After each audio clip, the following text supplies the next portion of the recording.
How do? welcome, everybody, to another insanity that is us streaming. How are we all? Welcome to everyone in chat. There's too many of you to go through. There's a lot of new names, a lot of recurring names. Lovely to see you all. That was a longer than usual intro, just because we thought we'd throw in one of our videos and the new JRDF advert, and yeah, it was all good. I'm going to be fiddling with these lights all the way to the stream. I can tell you that now. And we've got Kals with us. Say hello, Kals. Hello. I found myself talking to JR through that last video, kind of going, oh yeah, we need to just sort that and what have you, completely forgetting that he can't hear me, and he told me 2 minutes beforehand that he couldn't hear me. So some things haven't changed. It's been a long time since I was here, but I'm still as forgetful as I always was. And coming out for sort of the big stuff, really. Yeah, absolutely. Yeah. This is a big one. Flan is in chat down there. He has donated a 100% genuine Carrack 1 to 500 kit model to give away on the stream. Not right now, but on the stream. So I was looking behind me because it did used to sit up there on the cupboard. Yes. And JR was under strict instructions: do not take it. That is the one that Flan's giving away. Blah blah blah blah blah blah blah. And I've not really been around. I've been up and down and what have you, and so not really been here an awful lot. So JR's been managing most of JRDF from here on his own. And it's not there. So I'm hoping it's up with. We all know that. That's fine. We all know that. Yeah, JR has a tendency to lose things. No. It was your birthday in the week as well, wasn't it? It was. But I didn't eat it, I promise. If it's free, do I have to pay for shipping? No, shipping is also free. Yep. Flan has donated the whole lot, so it is 100% free if you win it. All very exciting. This is the first kit model we've ever given away, I think, on stream anyway. We've given away other physical items. Thank you, Mini Flames. But this is the first kit model we've ever given away, which is quite exciting. So without further ado, we've got a fair amount to get through, so we won't dick around too much in the interim.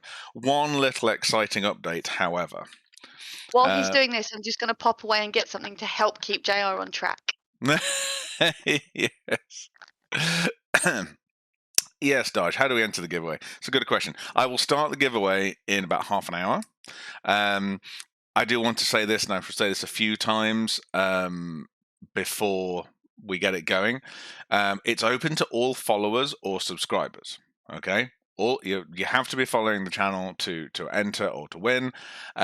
If you are a follower, you can enter once and you get a ticket. 1 ticket, okay? If you are... Is that light going to be annoying? I'm just going to put a bit of... My blue background light might ruin everything.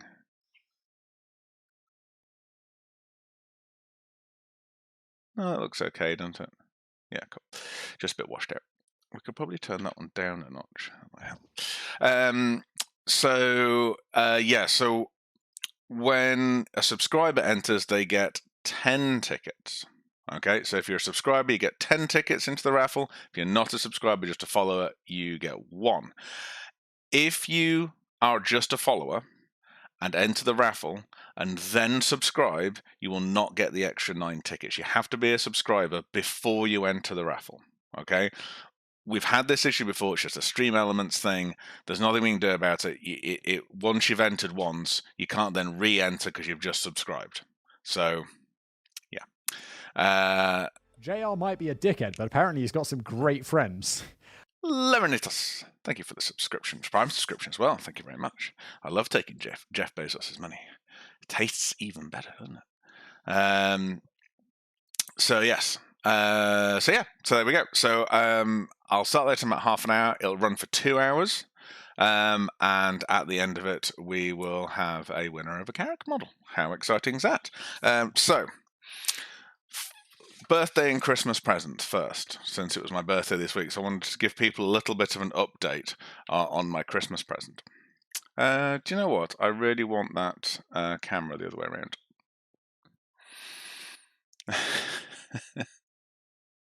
Oh, good God. Flan has just... Flan is helping lots of people win his kit model. You are an absolute legend. JR might be a dickhead, but apparently he's got some great friends. Thank you so much, Flan. Right, okay. Let me just fix this camera while all that's going on. JR might be a dickhead, but apparently he's got some great friends. He is indeed a nice one. He's lovely. Right, I just want to... JR might be a dickhead, but apparently he's got some great friends. Can the winner give it to someone else? Yes, you can. If you already say, if you already got some great friends. If you already own a Carrack and you'd like to donate it to someone else, thank you very much, JR and Kals. Apparently he's got some great bombing friends. the crap out of all of this. You're an absolute legend. You and Flan, honest to God. JR might be a dickhead, but apparently he's got some great friends. Descos is a little bit of a star. I screwed up the postage and shipping and what have you, and he changed his mind and what have you. And then he went, you know what? I like them both. He's got some great friends. So he's also a bit of a rock star. So yeah. So thank you very much for that. There are many of you that are utter stars. Absolute legend. I don't actually know whether people can hear me over. I can't hear the alerts, so I could just be talking over the alerts. You are, but it's fine. Don't worry. Little bit of madness is obviously lurking somewhere. Yeah. Because he's just subscribed or been donated a subscription. So yes, whoever wins, we will contact them. We'll ask whether they want to post it. Apparently he's got some great friends. Or we can do another one of these. Let's not try and just keep giving away the same model. If you win it and you wish to donate it to a person, not to a giveaway. If you want to donate it to a streamer for them to give away, I suppose fine. But let's actually get this into someone's hands. I think that's what we're giving it away for, because we want people to build it. So before we get on with the build, I just want to quickly talk about this. So this was my favorite Christmas present. It cost more than 75p. I will say that. This is my favorite Christmas present from Kals, and it is a book by H.G. Wells. This is a 1970s reprint of the original 1915 book. And if you've never heard of Little Wars, I hadn't until a couple of months ago, and I'm a big H.G. Wells fan. This is the very first set of tabletop gaming instructions ever published. So H.G. Wells created this. JR immediately, but if you insist, we will look at the evidence. Clubario, I think. Thank you for the follow. So this is apparently he's got some great friends. Frapwam. Thank you very much for the sub. So this is the very first tabletop war game ever published. There are amazing photographs of H.G. Wells playing it in his garden and stuff. I thoroughly recommend you get a copy. I don't think they're particularly difficult to find. These reprints, anyway. The originals, well, okay, they might be a little bit hard to find. The originals are like 300-400 quid. So this was my favorite Christmas present. Now, I really wanted to play it. After it's like I really like Fran said, I want to play this. I desperately want to play this game, but it has a small problem, indicated by these wonderful little illustrations here. Yeah, because this is a game of tin soldiers. There are no dice involved. Literal tin soldiers and little cannons that fire these little wooden pegs across the battlefield to knock over the tin soldiers. So playing this game genuinely and honestly to the rules. I mean, by the way, this isn't just a huge book of rules. About 2/3 of the book is about the story about him, like where it came from and him playing it with his kids, and then there are genuine proper rules for it in the back. So it's very in depth. It's amazing. It's based kind of on a lot of the Boer War conflicts of the late 1900s. 1800s, end of 19th century. Some great pictures of him doing it. So the issue is that you need the guns to do it. Now, these guns were 4.7 inch, these things, 4.7 inch field naval guns. And there were models of them made by a company called Britons, all the way from the turn of the century, all the way to, I think it's the 1960s.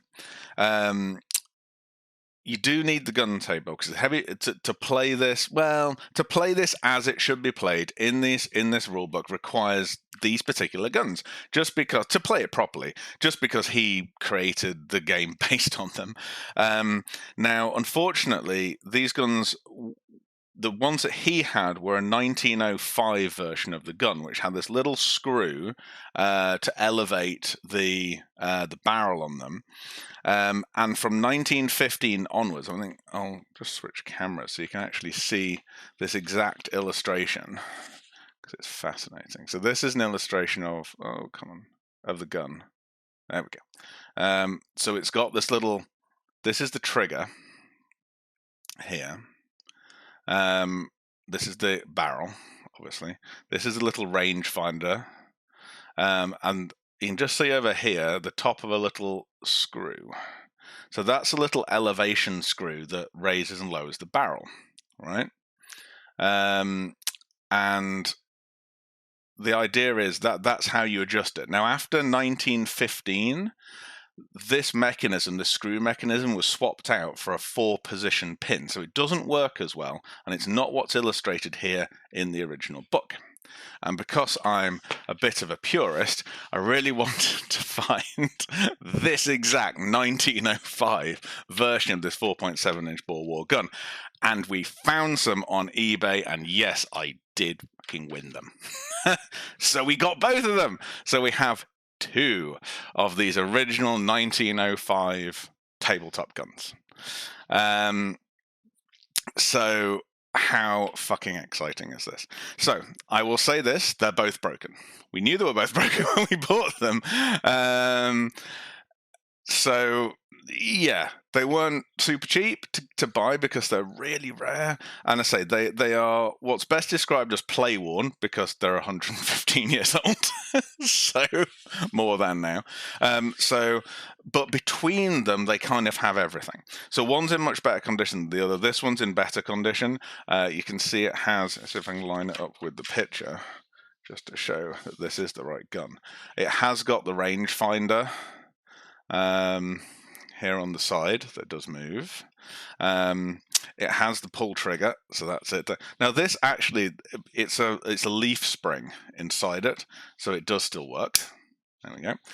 The way it actually fires the slug is that that hammer basically goes into the slot on the barrel, and that flicks the. I wonder who. It was JR. I still need to fix that. Thank you very much for the biddies there, Ernest Gaming. So yeah, so what's broken on this one is the screw has worn out and it's snapped and lost its peg.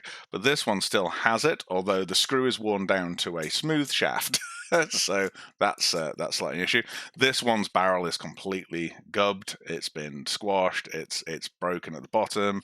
But between both of these toys, because they were toys, all the bits are there. And the plan is black powder, no mini flames. We're the wrong country. Perhaps if I'd been born in the States, I'd have been into all of that, but no.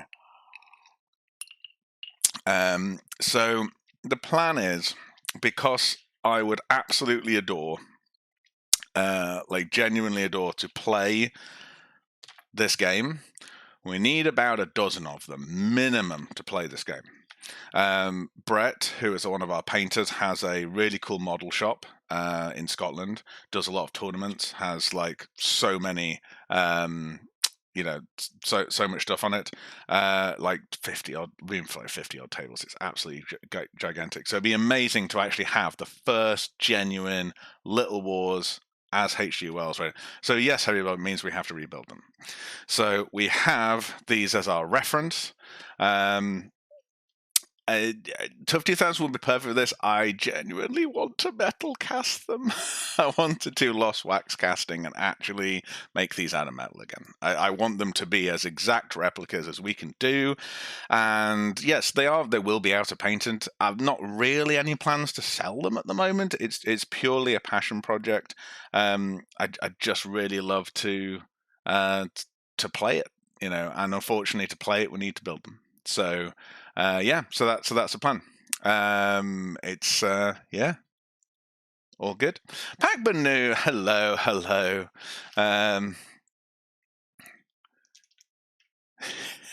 Actually, no limit to imagination. Indeed. So that's a bit of an update. We got the guns. The originals. It's sort of immaterial, to be honest, how much these cost as the originals. The ones we would make would be modern facsimiles, but I'd want to make them as accurate as possible so the game plays properly.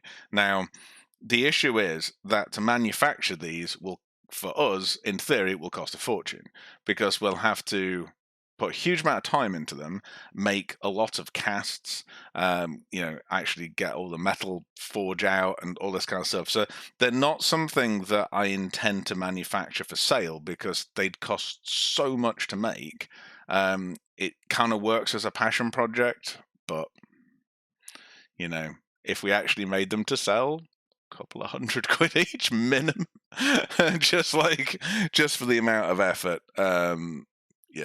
Just for the amount of effort it would take. But I think it's worth doing it just to see whether we can do it. And it's quite nice to be replicating something that was made 115 years ago from originals and seeing how that works. So that's a little bit of an update. I told a lot of you guys about this a couple of streams ago, so I just thought it'd be really cool to show you guys that we did actually win the guns and we have them. And that was my birthday present from Kals. So next Christmas you'll buy me lots of tin soldiers, yeah?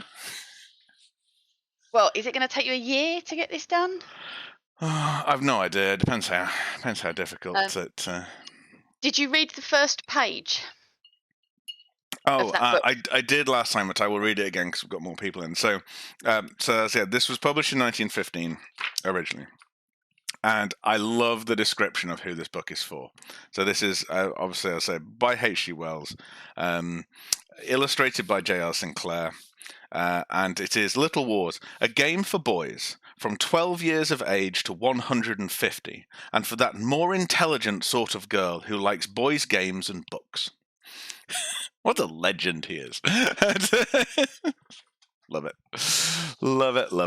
Right, okay, let's build a Carrack. Without further ado. Indeed.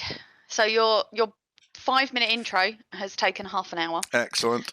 Sounds about right.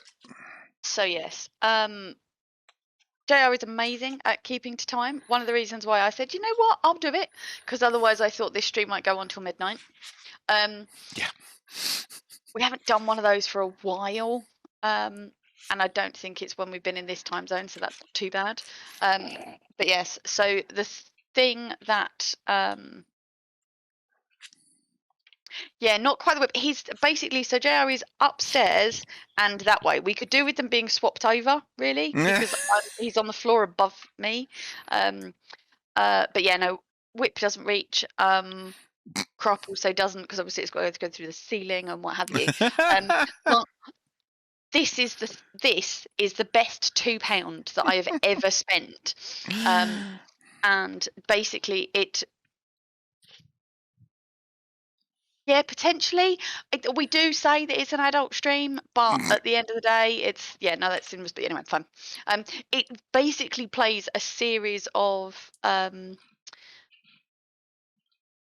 no's. So there's this running joke that when JR would ask for things, it kind of like had to give me a full-on rationale as to why he needed whatever it was and what have you. And no, so it plays basically different ways of saying no. I mean, it sounds awful, but it makes me chuckle. So yes, so there's a variety of different ways. It's more for effect than anything else. So one thing I will need you to do is just yell at me when I get out of shot. I should be okay. So we've got some water here for those building along. So the sandpaper that comes with the kit is this piece of sandpaper.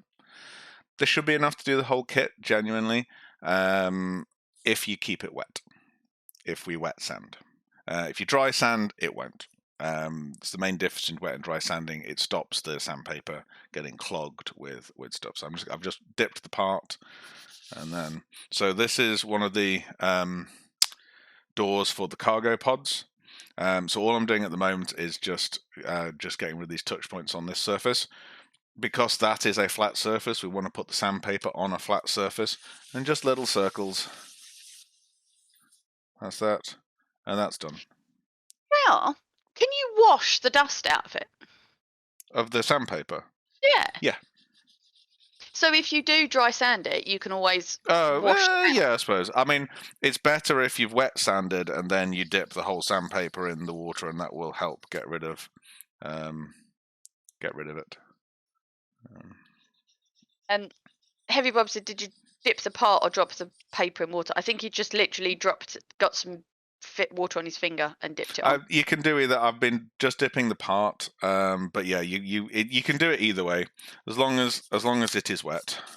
I've known him literally dip the sandpaper in the water and then just stick that down. Yeah. And sometimes the paper will be so wet already that you can just get the next part and just carry on. Get this little pool of water on it. But I say you can just dip the whole paper and keep it wet. Whichever way, as long as it's wet. You can see just doing that we'll do this occasionally, has washed all the it's not sand, it's dust. That's the word I'm looking for. Dust. Right, so I have a little pile of done ones. So yeah, so this is the relatively boring stage of taking all the parts off and prepping them.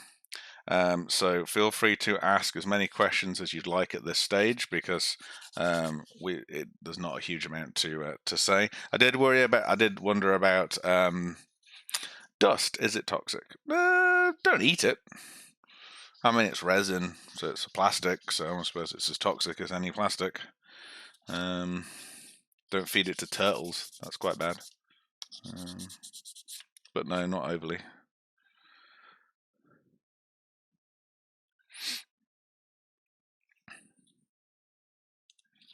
JR is allergic to health and safety. Yeah, I'll tell a story in a minute. No, it's not. It's generally if we had something that was large enough that we were using an air sander with it, in the sense of it was blowing up in the air much more. But in this sense, I'm not worried. I don't feel that he has to wear a mask to do this. I've never seen anyone at Formlabs wearing a mask to sand off their bits and pieces either. It's not in any of the T's and C's that says when you're sanding it and what have you and smoothing it that you should wear masks or anything like that, or any kind of air filtration stuff. I've also got a little file here, which is just a bit quicker for getting into these little surfaces like that. Again, because we want that to sand back flat, sometimes it's handy just to use a file. Again, wet the file. It will stop it getting clogged up. The only thing I'd say, the only reason that you might want to wear a mask when producing any kind of dust, if you are asthmatic or have any allergies or that kind of thing, then obviously do as you would normally do. The other advantage of wet sanding is this is the dust. You actually produce a paste rather than a dust. There's definitely no dust in the air because we are using water, so we end up with this. So the disadvantage of this is that when we're finished, the actual model will be covered in this sludge a bit. So you will have to just wipe the model down a little bit before painting, which you wouldn't have to do if you dry sanded it. You can just sort of blow on it. Isn't JR allergic to certain kind of resins? I am, under certain conditions. So there is one kind of resin which is what's called a water clear resin, and the one I'm allergic to is made by Smooth On, but I've been assured by people that I'll be allergic to any what's called water clear 2-part resin. I'm only allergic to it while it's in its 2 parts, while it's reacting. Once it's set, it's absolutely fine. It's actually what the Grey Cat screens are made out of. I wouldn't be allergic to the dust of that. It's the actual chemical and the gases that are released by that chemical when it reacts when it's going off. But apparently a lot of people are allergic to it. It's a horrible chemical. It's one of these really disgusting chemicals. But unfortunately, it's necessary to make something crystal clear. Now, we don't use it for the Carrack's bridges, because we're tinting this. This is the sort of like normal, natural clear resin that we use. It's so slightly yellow tinted, but because we add dyes to it, it disappears, the visible tint. When we do something that is crystal clear, we'd have to use the awful stuff, and Kals would have to do it, or something. But to be honest, the more we look into it, the fewer models there are actually, like ships in the game, that don't have some kind of tint to them. So we should always get away with it, because there's always a tint to be had. And I suppose if we're really worried, we'll just do a slight blue tint, so we'll be fine. I was paranoid. I'd think it's because he doesn't want me to do any of the casting. No, I guess the issue is that even if Kals does the casting, if there's ever any uncured resin left in the tank, in the vacuum chamber will literally aerosol this stuff, so it'll be in the air. It's just like, because I am really allergic to it, she'd have to do it in a different time zone to make me not panic. So in the first time you had the reaction, we didn't realize Crispy was actually doing it here, and you weren't really involved. It was only when you came to look afterwards that there was clearly a little bit left on the outside of something, or what have you. We still can't, but we didn't find that out. We thought it was because they were cutting stainless steel. Yeah. I could really do to be able to do this left-handed, and then you'd be able to see. Or should I put the camera on the other side? Apologies. So with these on, again, we want this to be a flat surface on the bottom, so I'm sanding with it on a flat surface. And then we're just going to go around the edge. I mean, all of these things, when you're actually holding these parts in your hand, you can physically see where the tiny touch points were. And that's all we're trying to do is sand them off at this point. We may have to do a little bit more sanding when we come to do the dry fit for these parts, but yeah. Evening madness. What time are you starting the competition? Oh, 6 minutes ago. Yeah, why not? Let me just hop in my time machine. Yeah, let's get it going.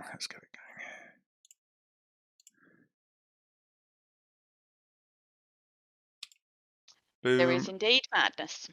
And you've also, I can't remember whether it was Flan or you and Carr that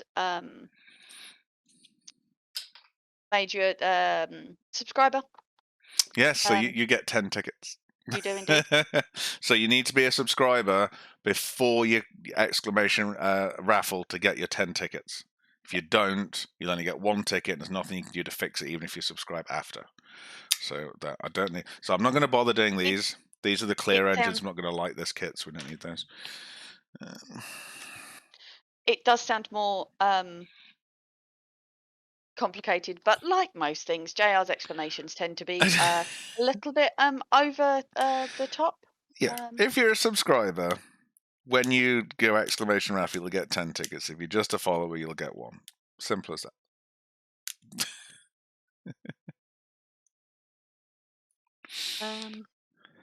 Yes. Once again, thank you to Flan for donating so that we could give it away. It's very kind of you. Indeed, much appreciated. Is indeed. What have I done with my knife? What, the scalpel that you told me you had and you didn't need anything else? I genuinely had a scalpel on my desk. Have you eaten it? I'm surprised you can tell with the amount of other crap on your desk. Well, yeah, you'd think, wouldn't you? No, I'm surprised it's going to be there. Fire Master, hello.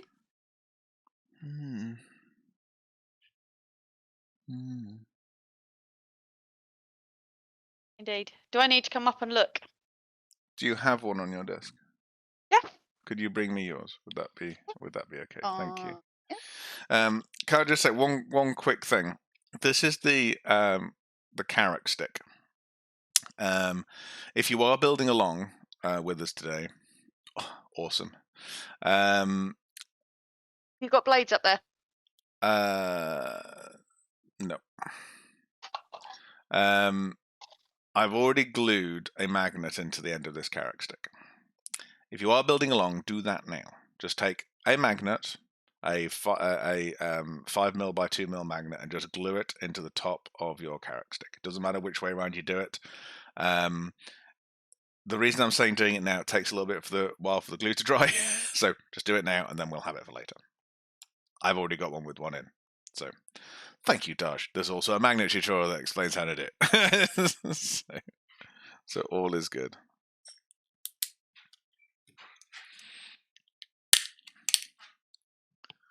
Thank you.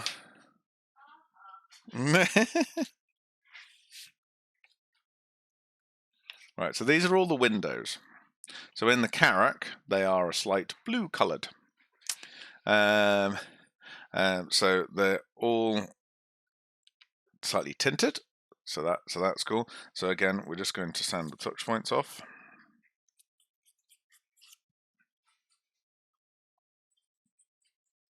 Now, these aren't crystal clear. These are a little bit hazy because these are just direct 3D prints. They're not casts. Oh, thank you very much. So yeah, so these are just 3D prints. The advantage of just using a 3D print for this one is because they are slightly opaque, so they will illuminate better. Which is handy. That's what we want in this case. Obviously, if you buy the Expedition, they'll be red. That's about the only difference between the kits, because that's about the only difference between the models. We know that there's going to be some variations once we're in game. Right, so we now have a scalpel. The reason I wanted a scalpel is there's quite a few touch points on the back here. I'm just going to run down the back and just put them off. This is a surface we don't see on the back. We're actually going to see these faces here as they come through the windows of the hangar. So that's fine. So if there's big touch points left, sometimes just running a knife down them just to take the big peaks off before we sand it just speeds up our life.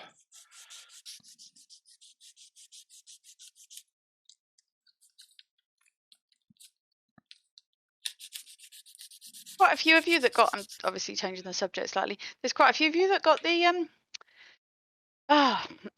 Land Rover. Has John Crew finished his yet? Oh, I forgot what John Crew was doing his.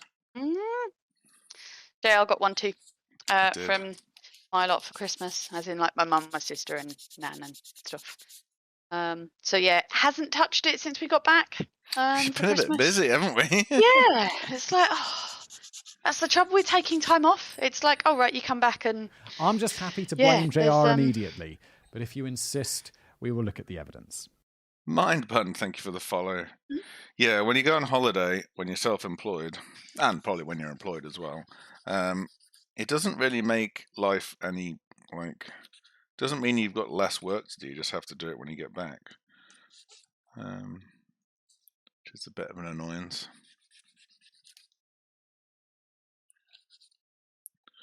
Not as much of an annoyance as this, though. What have you lost now? Give me a moment. No, just the fact that I didn't think about being right-handed.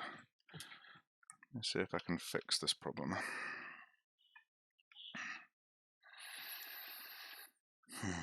That jokes about kind of like people who were left-handed. Yeah, it probably does.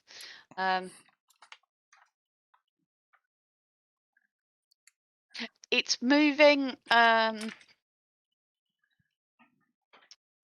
His Land Rover, it's got the wheels on. It's moving backwards and forwards. It seems to be moving correctly. Yeah, I'm halfway through the third packets, I think. Yeah. No, Madness is saying about the wheels. All right. You've got to the point of already putting the frame on top, haven't you? I could just go and get it, couldn't I? Because that's what this frame is about, is the two of us wandering off and going and getting things and then coming back. It's the wandering off and going getting things stream. Absolutely.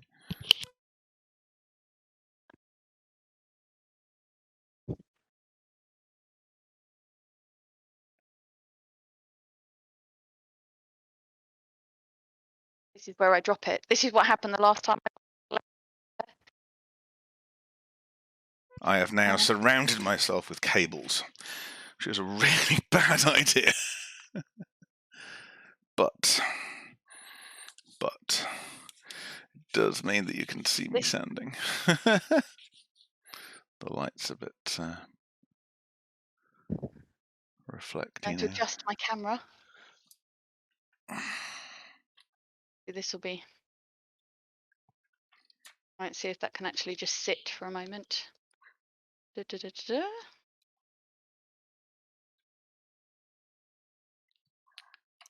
Oh, why so dumb?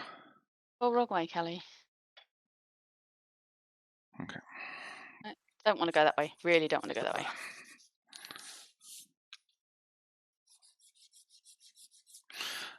Do we have to be online when you draw the winner, or do we say no? I will message you on Twitch. You don't have to be online. That's absolutely fine. I'm aware it's quite it's a 2-hour sort of timer, so no, you do not. Goes the right way. It does, yeah. There's any issues? Yeah, all of that bit is working. This is working better than the kit that we got my dad for Christmas. Yeah. Right, we're now going to start on this one. Where do I need to be? You can tell JR's had this one at the workshop because it's absolutely caked in mud. What? This camera. Is it? Yes. Right, okay. Mud and dust and grime.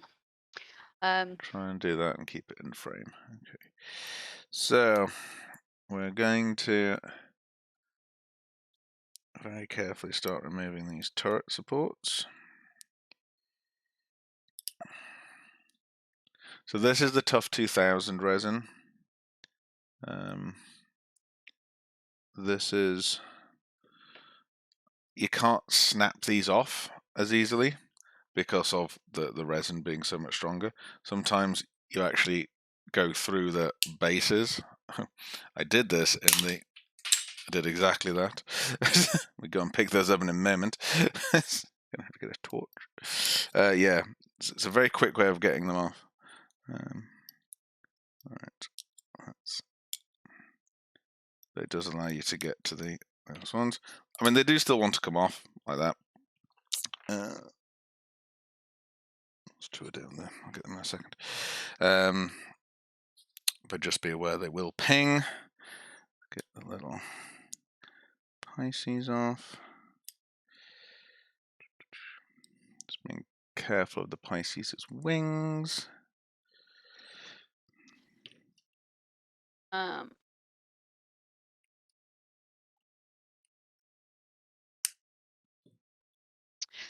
Heavy Bob said, "So if I did just fling that turret away, does the kit come with extras?" I know that there's some extras of some of the bits and pieces. I am having a brain freeze as to whether or not there are extra turrets. So I want to say that there are, but yeah. So basically, what comes in the kit? JR might be a dickhead, but apparently he's got some great friends. Death Ghost, thank you very much for the sub. 1 second, let me find those turrets and I shall explain.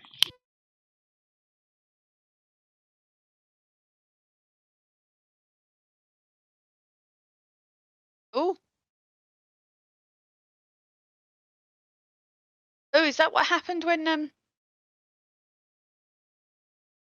Oh, I don't know.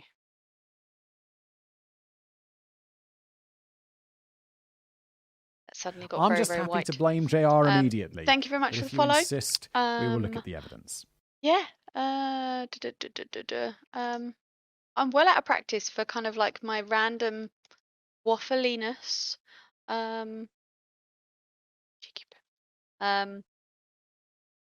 Yeah, I don't know.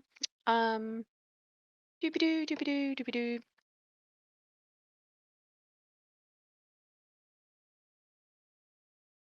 See, Darcy's comment about everything's edible.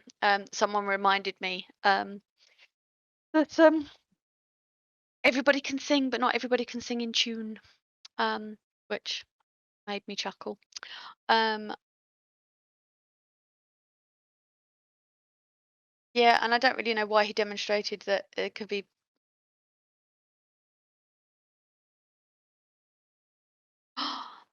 Hello, Themicals. Oh, talking of singing in Yeah, that was a silly thing to German. do in the dark. Right, I found two of them. So,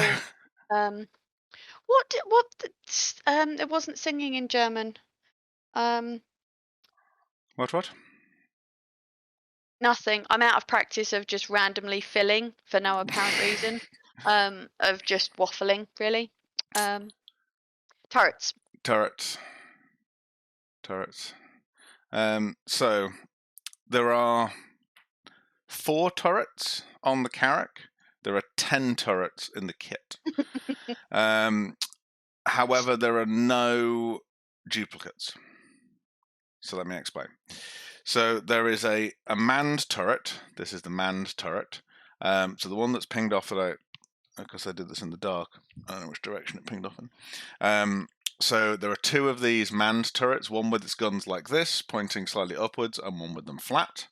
And then you'll see that with the unmanned turret, you get 2 unmanned turrets, one with the guns up, one with them flat. So you effectively have a spare manned turret, spare unmanned turret, because they're in different positions. The same is true for the side turrets, which we haven't got onto yet. So there are 3 options for the side turrets on each side: fully undeployed, so they're tucked into the ship, one with them out and facing fully forward or fully back, depending on sort of which way you put them round, and then one with them at a jaunty angle and up in the air. So it's quite handy because there are always spares, and you can use them to pose them in different ways. So yes, this is all 1 to 500. So this is the Pisces. There are 2 Pisces in the kit. 1 in flight and 1 landed. So we do have a diorama kit of the Pisces. In that you get 3 in flight and 1 landed. Oh, on that note, just wanna point out Steve CC's amazing work going towards doing a tabletop version of this, using our arrows you see there, and him starting to do this this laser cut. This is all stuff that he's made himself. You see little arrow symbols on them and stuff. So this is yeah. Can I put something on to show size? Yes. Here's a cricket ball.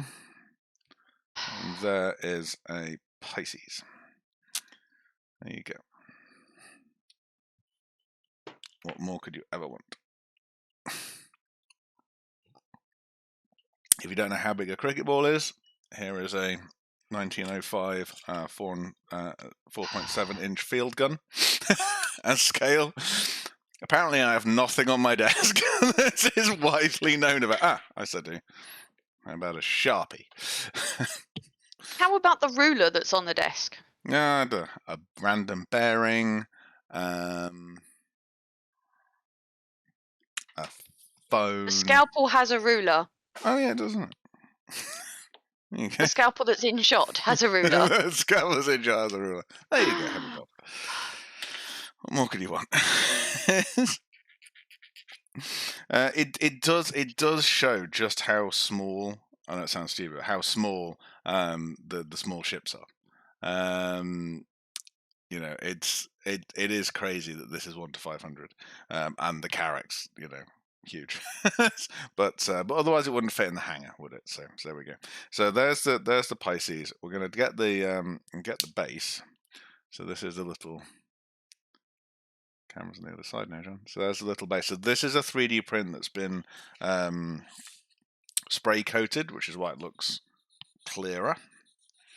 So sometimes we can get away with that as a strategy. Here's a little base. I'm going to pop that. Oh, I've missed one.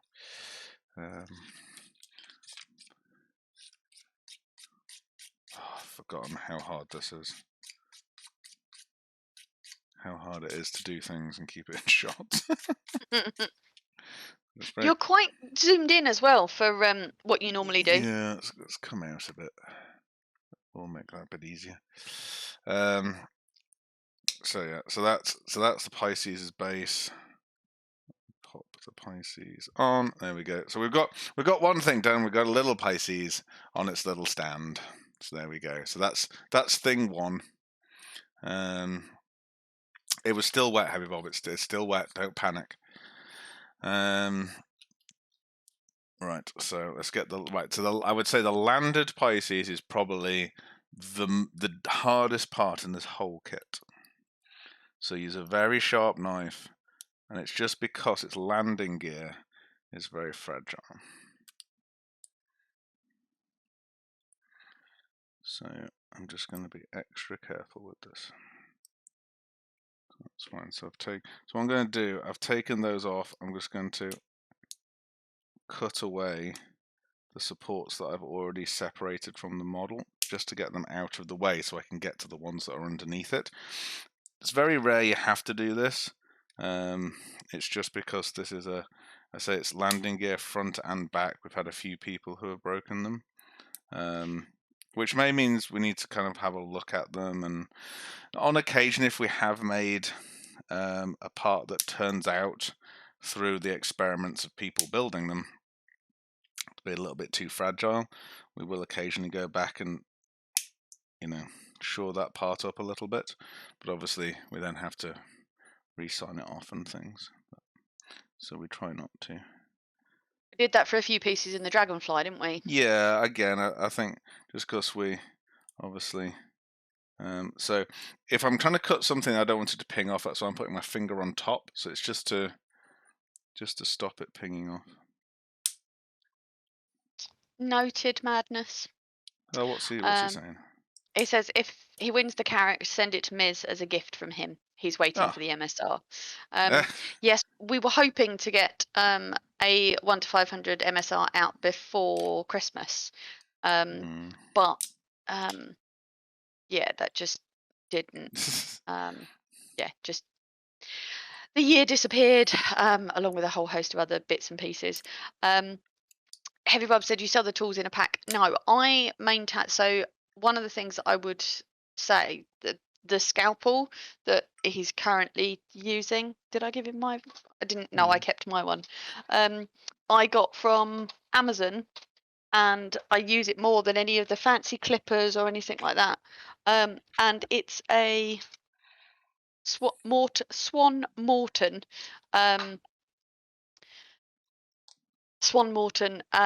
scalpel that they in theory use in surgery, and a pack of blades, and oh, that's not a bad shout actually. Some Amazon referral links. That's probably quite a good shout actually. I like that.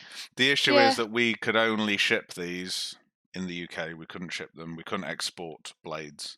We don't have the right licenses to do that.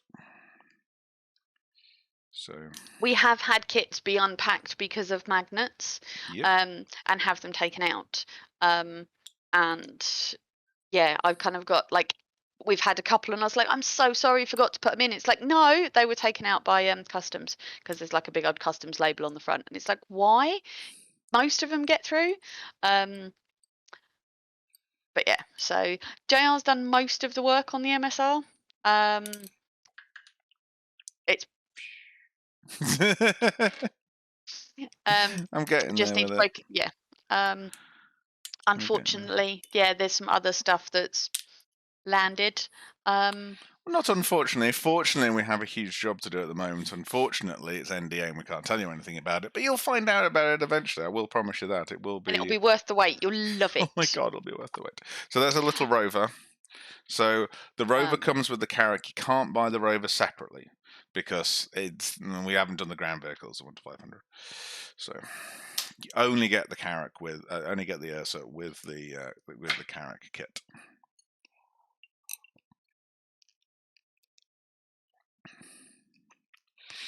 I think Death Ghost basically they X-ray the box and they take them out to check they aren't sort of like like isotopes or something.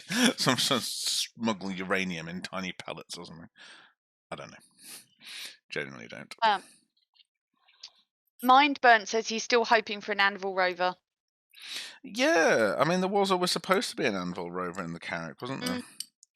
But we haven't heard anything. I haven't heard anything about it. When we did the Carrack, we did ask whether it was on the horizon, and they said no. That wasn't i.e., it wasn't in production. But I'll be surprised if we don't get one day. In that we only have one rover plus the Origin one that's sort of in production. I think maybe not. We're going to need more rovers, is what I'm saying. Who enjoyed the demo rally last night? Who watched it? Who won, by the way? Who got our trophies? Yeah, I don't know. Anyone know? I must admit we didn't see to the end. We watched a bit and then kind of went, right, okay. It does. The Daymar rally is a beast, isn't it? Let's be honest. Yeah, I mean, God knows what time it would have finished. Oh, there we go. So that's one of our turrets. So that's one of the side turrets, and that's it deployed out and either facing forward or backwards, depending on which way you put it in. The symmetrical. So that's one.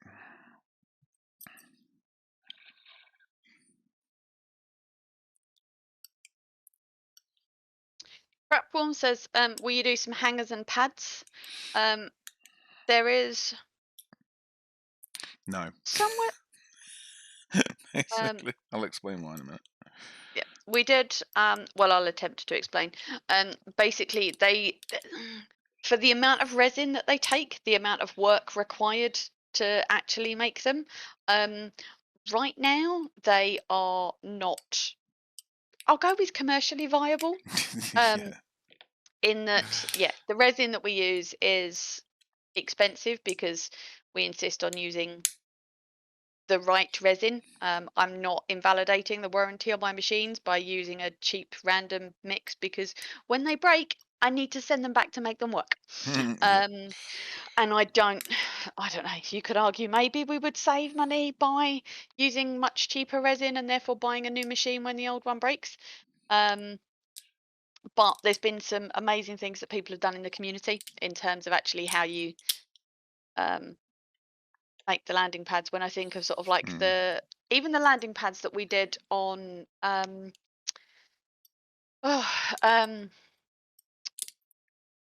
the Kraken, the landing pads that were made on the Kraken, the actual pads that were on the ship were mainly flat bits of wood with some vinyl, like cut vinyl on it that actually wasn't. You could basically do that with a little vinyl, like desktop vinyl cutter, like a Cry Cut from Hobbycraft. Our resin printers are God, I'm wet. What's called SLA, which is stereolithography. Well done.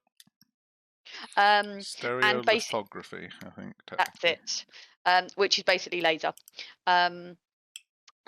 We've got two different types. We have a Form 2, we have some Form 2s and some Form 3s. Form 2s were obviously earlier.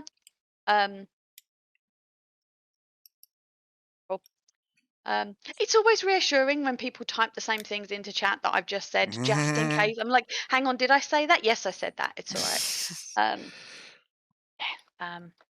Yeah, it'll be. I think the pads would work well on an FDM printer, which we don't own. Yeah. Yeah. So again, the Elgu Mars is a LCD, isn't it? Yep. Yeah, I mean, people can correct me. I don't think any of the hobby resin printers are laser based. I think they're all LCD based. as far as I'm aware. Come on. The video at the start of the Carrack was a different colour to the Carrack you're building now. What's the deal? Basically, the Carrack has 4 different types of resin. So the Carrack at the beginning. Oh, so this is yeah, go on. you cut. I don't know which video. Sorry, I cut you talk. Don't ping things across the floor. I'm trying not to. The actual Carrack body is made out of what's called a model resin. Unfortunately, we've also just well done. You can do that. There's now a new model resin that JR and I have been having some interesting discussions about because it could it halves the print time of those pieces, which is one of the most expensive bits about it. Yeah, so we've gone with, we're not changing the Carracks. We are a quarter of the way through the Carrack run. The Carrack and the Expedition are about on par. The Expedition is slightly further ahead. No, I've got that the wrong way around. No, well, no, the Expedition is ahead. So roughly, the Expedition has sold 125, and the normal has sold about 90. So they're not far off parity. The Expedition's a bit ahead. It looks to be better quality from what we can see. But as is usual for us to actually be able to have a play around, it's the usual sort of like 400 quid investment by the time you've bought the tray, a couple of cartridges, because the cartridge basically fills the tray. 300 goes into the tray to start with. 350, I think, on the 3. Yeah. So that's a third, and a Carrack build is, well, a Carrack print is again a third of a litre. Yeah. So to be able to do that comparison, you need to do a like for like. You need to be doing the same amount of prints to be able to do a. So it's like, yeah, and we're a little busy to kind of go, right, okay, what do we want to see? So we will see what happens. We're just about managing to keep the printers doing what they need to be doing to keep up with the Carrack sales. You will have seen that we normally get a push from CIG in the newsletter and what have you. I haven't asked for that yet because we are still just about keeping up with the sales that we've got from our normal customers and the little bit that's on CIG's website. Yeah. So they might be all gone by the time we actually get around to CIG to talk about it. So it's not, yeah. So just to answer your previous question, there's model resin. The dark grey stuff that JR is working on at the moment is tough resin, which is more of an ABS type. So it's a little bit more, more flexible. It tends to be a little bit harder to cut, but it is a little bit linier. You can see sort of like, but it tends to work well for magnets, for turrets. It tends to work well for guns. It tends to work well for landing gear.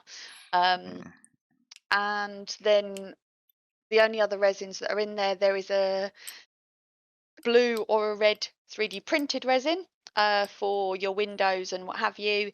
And then there is a cast resin in that particular color, whether that be red or blue, for your canopy. Yes. So in the video before, I think you're either referring to the trailer video.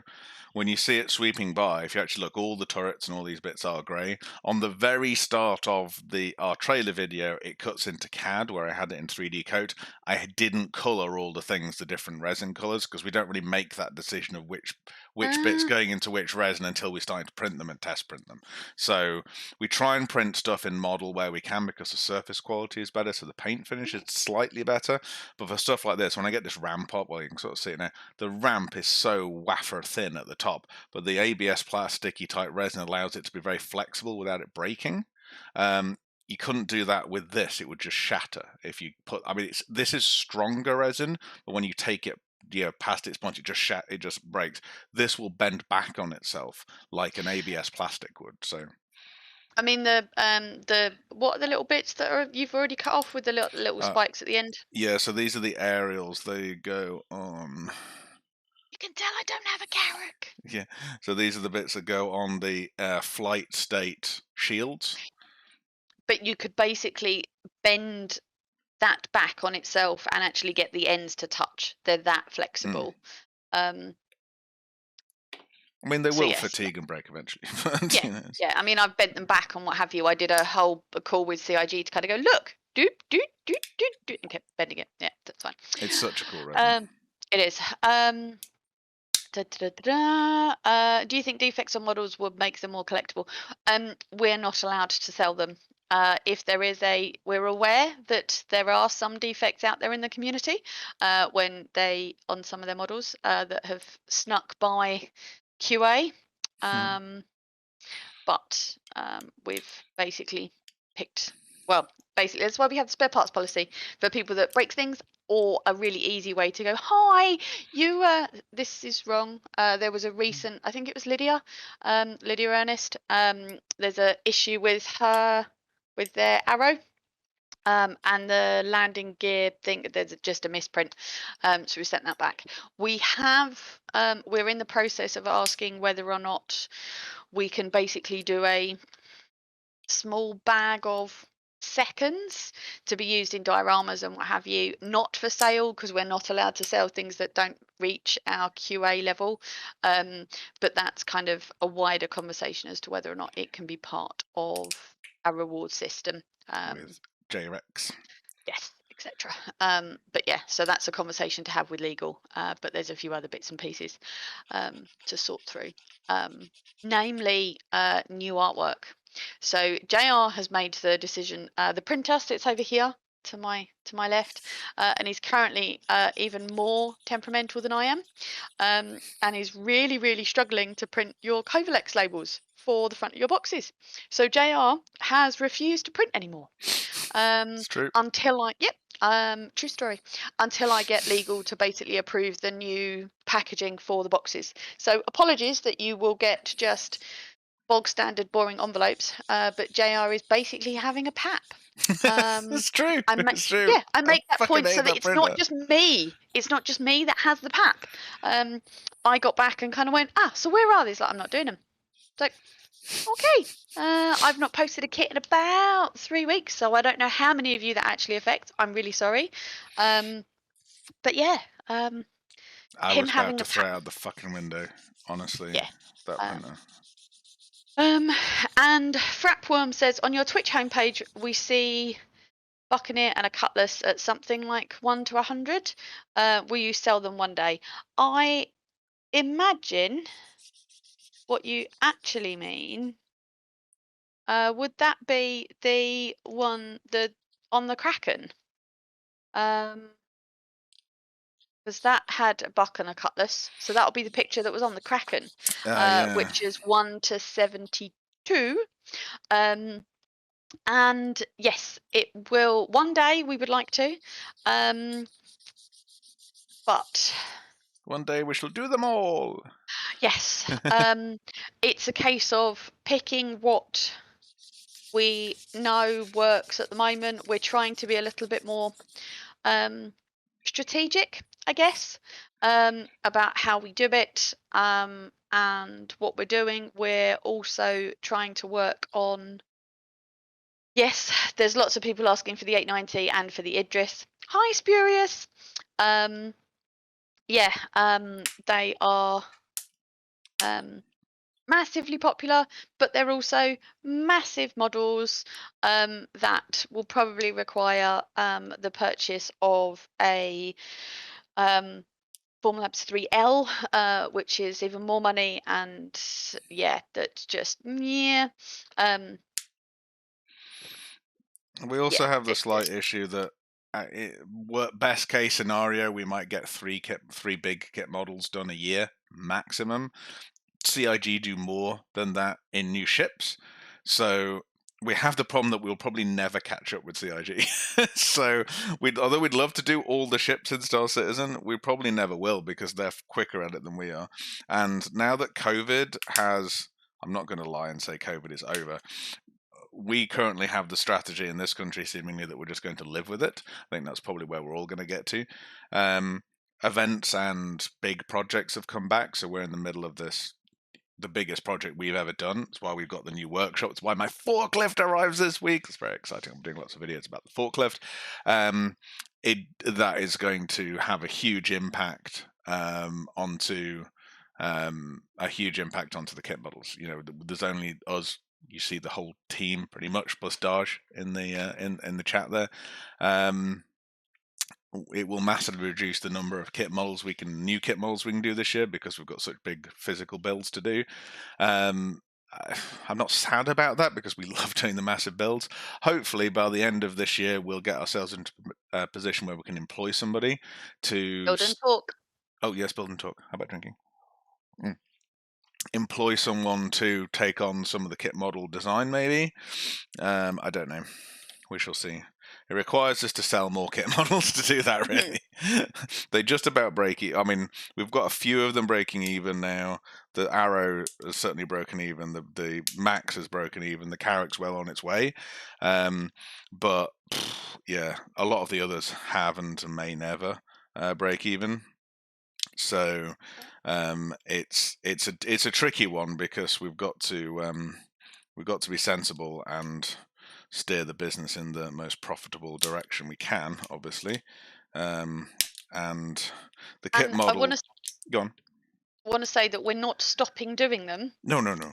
But it might be a case of, rather than the 1 to 100 kit models, we look at the bigger ones. So we either do 1 to 200s with some 200 dioramas, or the 1 to 500s with some more 1 to 500 dioramas, purely because it's easier to do the diorama kits. They also don't have as much packaging. They don't require as much printing. There's not as much work that goes into them, and we can get more things on the shelf. Therefore, we can please more customers. Therefore, it makes more commercial sense than a 1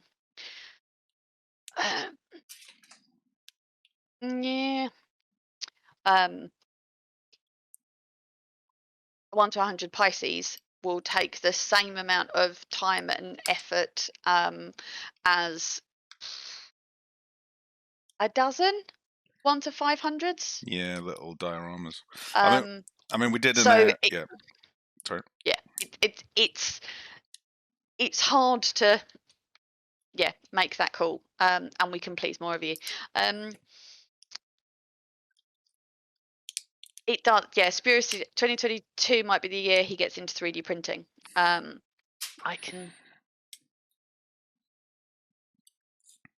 don't think I have seen Virpil's packaging, actually.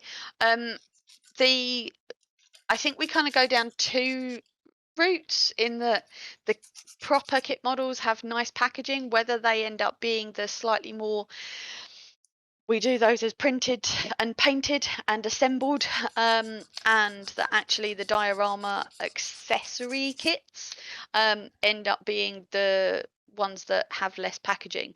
But I remember seeing the first time JR got something from Forge World, and it was basically it's a plastic bag, and I mean, well, yeah. So no, not a fan. But it depends what you want. Where you're going for.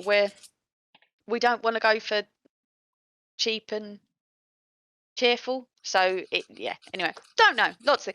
What would you say were the most top 3 ships that we're asked for? I'm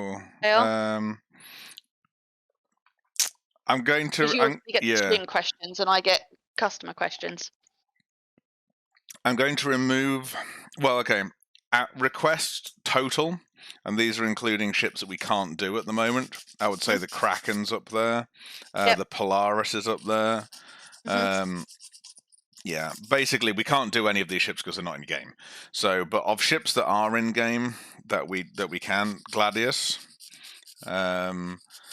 certainly is fairly high. Buccaneer's fairly high. 890 jump obviously is high, but I mean that's such a huge build that's going to take 9 months easily of R&D to get that to work. So a huge time investment, money investment for us. What else? The MSR does get a lot of asks. Which is why we put and it that high was up. one of the reasons why that was why we were intending to do it. The 600i, no, is that the one that Dark Claw goes on and on and on about? I mean, we get some requests for it. I think they are doing a little bit of a tweak to it as well, so we'll sort of hold off on that one certainly. Right, I think that is the whole of the top layer. Ooh. We've done all the fiddly bits. Which is good. Yep. Nag to your heart's content. The more of you that nag, the better. I do have a reasonably good memory for the different people that ask for things. So if it is one person asking me repeatedly for the same thing, I tend to be aware that actually, oh no, it's so and so asking again.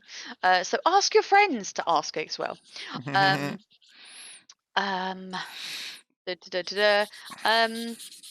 I used to have a piece of paper on the wall that literally had all the ships, and I would literally do like a tally. And when we go to events, we write a piece of paper and go, right, okay, what is it you want? And literally tally it. The one Ernest Gaming says, can we get a 1 to 40 Ursa? Probably not.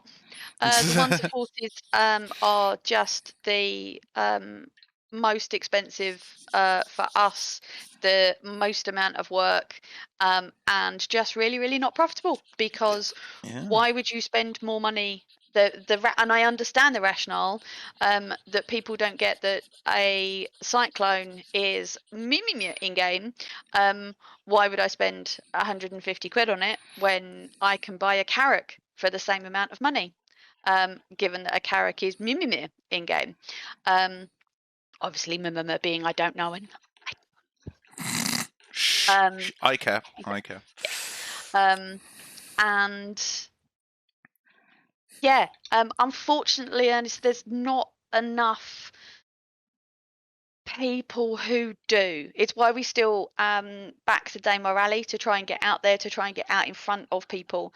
But that logic of why would I spend 4 times as much money on a kit model than I did on the ship that I love playing in game? And we just can't get through to them that it doesn't matter how much you spend on it on game, we still put a ridiculous amount of work into it. And because of the level of detail we can go to onto a 1 to 40 model, you get the tires, so you get that so much more detail, like the amount of work that's actually gone into the Cyclone in terms of the treads go the right way for whatever it is for. Oh, it's amazing. So sorry, I'm off my high horse. I should drink. Oh. Well, it comes down to the fact that of those kits, we've sold the least of them. I think we've only sold about 40 odd of the Cyclones, of each one, because out of 500. Just because, I say, and we do think, as Kals said, it's because the price differential between the model and the in-game asset is so big. And it's a shame. Bought complete guess on what a 1 to 40 Ursa would cost as a kit. Maybe £200 plus. It's huge. And I think we'd sell about 3 of them. It's like, I don't think we'd ever. I mean, none of the 1 to 40s have broken even yet. So until we've sold at least a couple of hundred more of the 1 to 40s, I can't see us doing another 1 to 40. I've got to be honest. Hasben says, let's pretend I've never built anything. If I bought a kit from you, what else, tools, etc., would I need? Also, not pretend, it's real life. I get that. I had never built one of these kit models before. I'd never built a model before this. I'm just looking, because I know that on the site we did that. So we've done some bits and pieces. Did we ever do? About that, I'd say, pre-paint.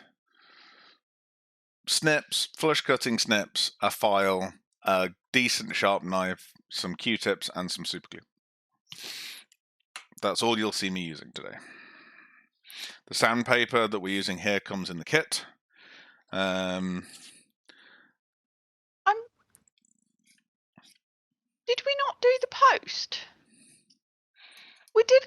Did we not do a page about? Oh, well, I think that there's one of the original video series has got what tools we want. Have a look on the tutorial videos. Well, obviously, there's a new series of tutorial videos coming out one at a time. Darsh will link that for us. They are not replacing the ones that are there before. They are in addition to. It's a different model. Same techniques. One's done by me, one's done by Misha. So feel free to watch both.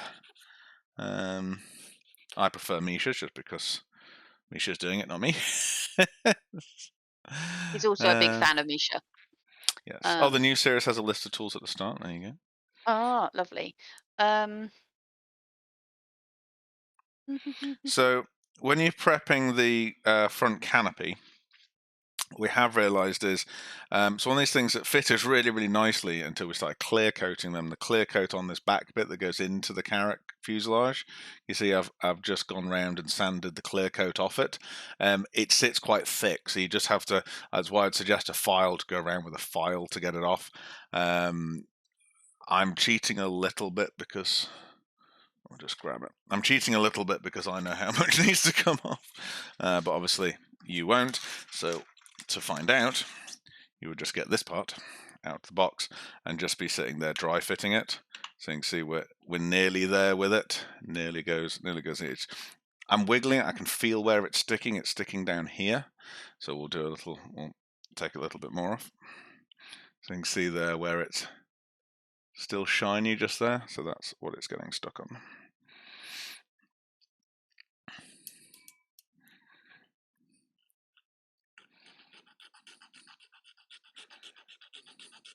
So it's this clear coat we use to be able to get the things to be really nice and transparent.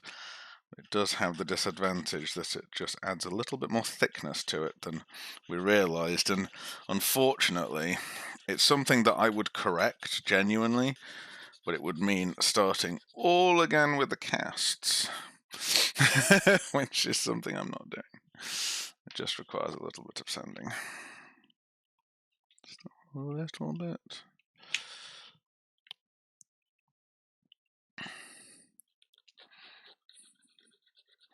So blame JR.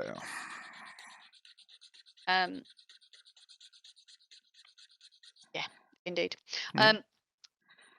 Brumas Unleashed says, I'm slowly going through a backlog of Gundams until I have the confidence to assemble and paint my Dragonfly. I get that. And that's one of that and the people who have never built models before and are getting into it because of this is the biggest compliment you can ever pay JR and I, that you are learning something new because we've inspired you to do it. That is just absolutely. Sorry. And that's I'm just happy to blame JR immediately. But if you insist, thank you for the follow, Wraith Graven. Thank you.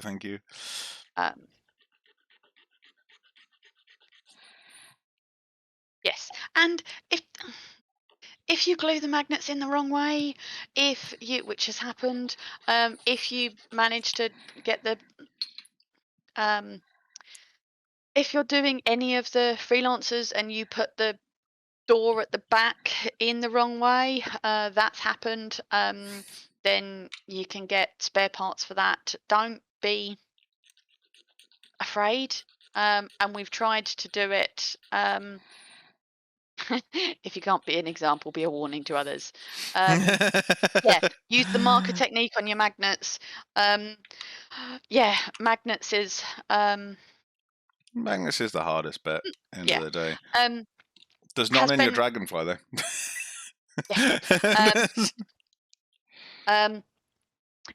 The arrow's fairly hard to start with, and the arrow instructions aren't amazing because they were basically the Grey Cat instructions were the first ones we did, and they were a single sheet of A5. Which, when you bear in mind the Carrack is now a 38-page brochure that's A5, they've come on a little bit. But the arrow instructions, we weren't really sure what we were doing. It's the first one with magnets.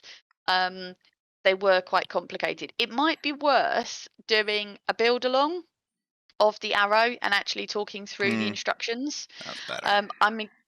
I'm ignoring all of the dad joke puns to do with magnets and what have you in yes. Sorry. Bad dad jokes. Indeed. I shouldn't have encouraged him. That's so I say that took a little bit more sanding than the other parts. I say because that clear coat's actually an automotive clear coat, it's fucking hard. Just because it's doing a good job. I would certainly suggest a file when you're doing it though, because it's harder to slip with a file. With sandpaper, you could quite easily sand the clear surface, and you'll lose the transparency. So you won't be able to see the internals of the shit. This is very transparent at the moment, but if you scuff it, it won't be anymore. If that does happen, put a bit more clear coat on it. You can get quite a few different types of clear coat. Right, so that is that layer done now.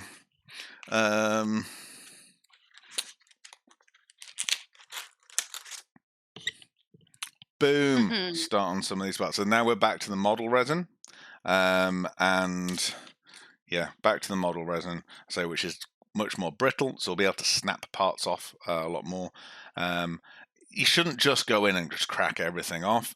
Go around with your scalpel first, because you know, especially if you're new to 3D print modeling, take your time with it. I can be a little bit rasher because I've taken at this point probably 100 of every part off its scaffolding, so I know which bits I can and can't get away with doing it. If you're unsure and it's your first model, even though we do have a spare parts policy, just go easy with it. All you'll lose is time.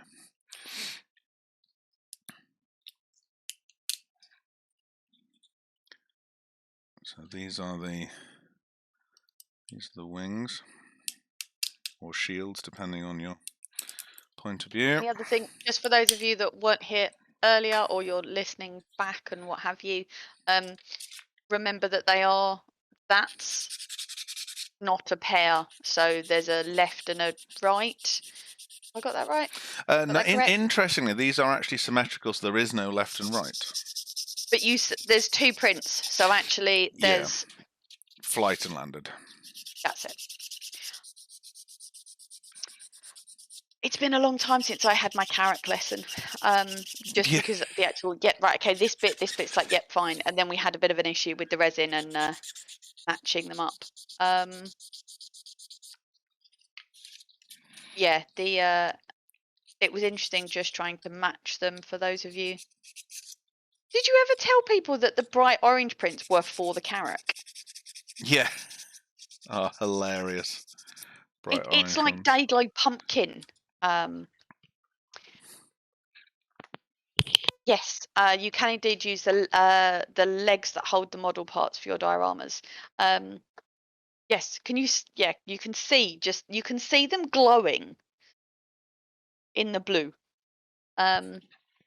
That was probably the fourth attempt at the red. Oh my God. Bizarre.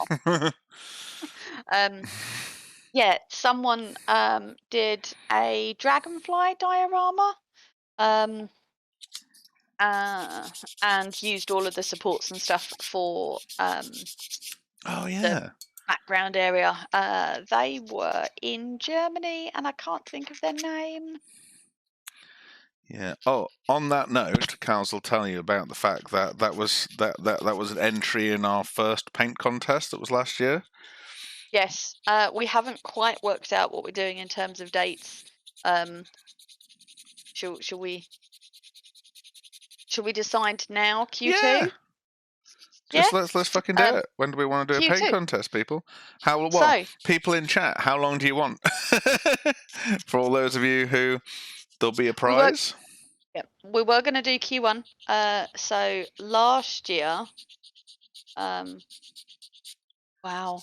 So I did 2 blog posts last year. we love to spam you and shit.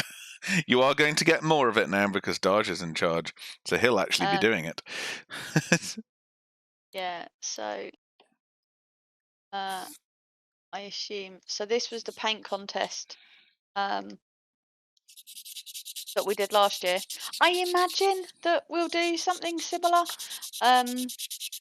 And yeah, we'll run it for 3 months. And yeah, we need to just get our heads around what you're doing, whether we're allowing, if you do a good enough paint job, you might get invited to be part of our painting team. That's genuinely how this works, right? Because, you know, Lupracal won it last time. He's now one of our painters. It is a job interview. To be honest, it shows that you paint our kit models well. If you want to be one of our painters, please just let us know, because we're always looking for painters. That's just an open invite. But yeah, the June through September, so that's Q3. That works. Yep. That gives us enough time to actually get our butts in gear. So you heard it here first. June through September, Q3. Paint competition. So you've got time to plan your dioramas and order your kits, win your kits. I think we should have two this is us genuinely live musing about this now, so you get to hear a bit about us musing. I would like to do 2 categories this time.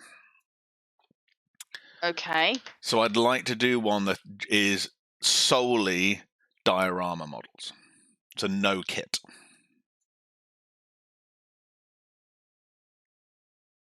Silence speaks. In that, from a point of view of accessibility, so like the one that Bogalicious did of the Cutlass Red, just like that kind of miniatures painting, a bit like Golden Demon has like the categories of vehicles and miniature, basically painting one or more dioramas allows people who can't necessarily afford to buy a full kit or have time to do a full kit to still enter the paint contest. I think lesser prizes, but it's a different skill set painting like a diorama. I think so. I'd like to do a diorama category. So we could say a scene made up of between 1 and 3 of our diorama kits. Okay, but I think you do. I think we do. I think it doesn't matter. I think you have a model, and it doesn't matter whether that's a diorama or whether it doesn't know whether that's a diorama kit or whether that's a full kit. Yeah. Oh, okay. And then you have a diorama category, as in a scene category. Oh, like a full-blown. So yeah. Okay, so the full-blown scene, it has to include at least 3 of our products.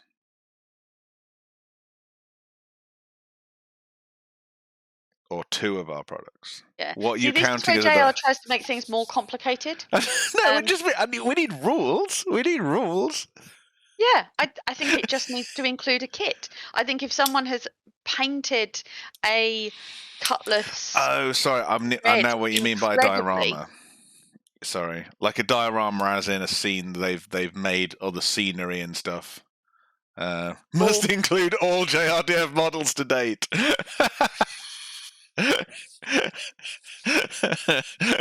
That's a special category. I'm just trying to think of the people that have purchased all of our kit models. I don't think any of them have actually put one of them together. Oh, I win. Flan wins. No, they need to have been put together, Flan. They aren't even to the same scale. I know. So the photograph is going to have to be done so well so that you can have them all in the background, but they all look right. I mean, it's a photography competition as well. I know. Yes, Lydia has all but 2. No. Yes. So I was going to say, Lydia, you're probably not far off it. You're one of the OGs of this community.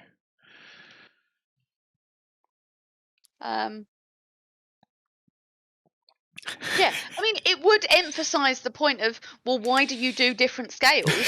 Well, Forced perspective. The yeah, actual diorama thing would be so weird because you'd have to like completely Alice in Wonderland it, so its scale would reduce faster than it should. That would be amazing. That would be oh, so that would so break my amazing. brain. Oh, it would break my brain. It does remind me that there is a picture in our server actually. Will be under assembly and painting. Oh yeah, Lydia has put tons of their painted models onto cool backgrounds. Well worth looking at in our. Don't know why you can't see the screen, so that doesn't help you. Why? So yeah, they're all in there. This is in the assembly and painting channel in our Discord, which got a new logo today for all of those who are watching out for that. There was what was the picture? Oh, here it is. It is one of the dudes as well. Of the her 1 to 200 freelancer and 1 to 500 freelancer. So you could do it kind of force perspective. It's possible. It's just that exactly what that reminded me of. Never talk to me of my child again. Yep. So cool. So we'll think about what the rules are. I think if you have done a model that you have entered before in a contest but didn't win, you can certainly enter it again. I think if you won a prize last time, we should probably say that you can't enter that model again. I think we specified that last year. Yeah. So there'll be cool prizes. Yeah. There'll be cool prizes. Do it in camera, John.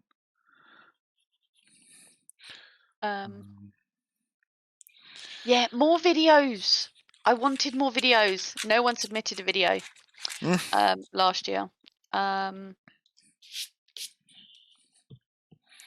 So the frosted dragonfly entered last year. That is Nougatine. I think he was a prize winner. I think he might have been actually. Yeah, I think he was. Yes. He was. He was third. And he. Yeah, Nougatine and Lydia might be the two that have might be the two that have. Sorry, this might be totally inappropriate to go. Yes, they've bought all of our things. We're just so happy that you're willing to give us your money for this crazy thing that JR's doing. It's crazy. Right, so I have a small confession to make here. This is the one in the kit. This is a failed print. So this one here is the diorama one that is off. We had a slight print failure on it.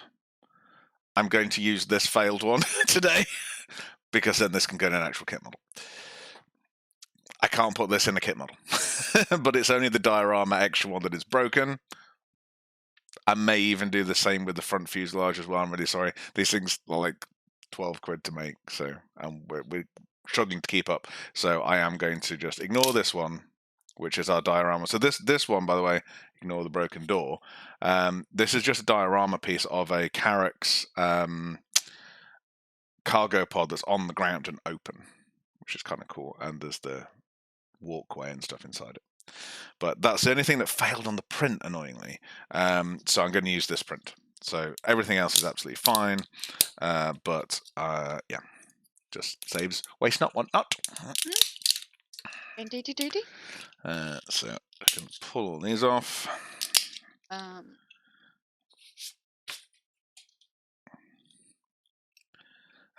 So in case, since Lydia is here, Lydia has had some models painted by Miserable G. We don't think that it's fair to exclude people from the painting contest who have paid to have their model painted, to a degree. All that we ask is that they credit who has painted it. if you've commissioned a paint job, so this is one of the weird things. If we said that, oh no, if you commission a paint job, you're not allowed to enter it in the contest. How do we know whether you've painted it yourself or not? Without going around your house and interviewing you, how do we know if you've commissioned that paint job or not? Obviously, some people are really great. They've bigged up the person who's painted their models for them, like Ms. But if we have a paint contest where we go, oh no, you can't, if you've not painted it yourself, oh naughty, you're not allowed to enter them, people might just lie and say, oh, I did paint it myself. And we don't want to get down that route. In all honesty, no one in their right mind, will pay to have a model painted to win a paint contest, because a paint job will cost more than the price. Because custom paint jobs are really expensive. So I think what we'd ask people to do is, if you are entering a model, and it is, you have spec'd a paint job, we would just ask that you state that and state who the painter was. But yeah, still enter the model. We want to see the best painted models. And, I can see why people might be like, oh, well, half of them are painted by Miserable G. It's like, well, I know Miz has painted for us before. We don't have any full-time painters. If Miz entered a ship, we would let him enter because he's an amazing painter. Do you know what I mean? It's a bit of an odd one, but however, if I've asked you to paint something and you've told me that you're too busy because you want to enter our paint competition, we will have words, Miz. We will have words, just in case you're listening. And Lupercal and Bogalicious. Yeah, so just throwing that out there. I don't know. Comments in chat. I don't want us to get controversial. We haven't. That's my personal feelings. I don't. A paint job's a paint job. Yeah, I don't know. I genuinely don't know. I mean, there will be a prize for every entrant. I will say that. So entering anything at all will get you something. Probably a free diorama or something. So yeah, I think there's. Yeah. If you don't feel that entering, a model that you didn't paint yourself, you don't want to do that, then just don't do it. But yeah, I'm not going to. I think we'll go down a slippery road if we say, if you haven't painted it yourself, you can't enter it, because then that's something that we can't police. So it's not really fair to say it. So yeah, I'd say appreciate you crediting the painter. It's also polite. Yes, no, indeed.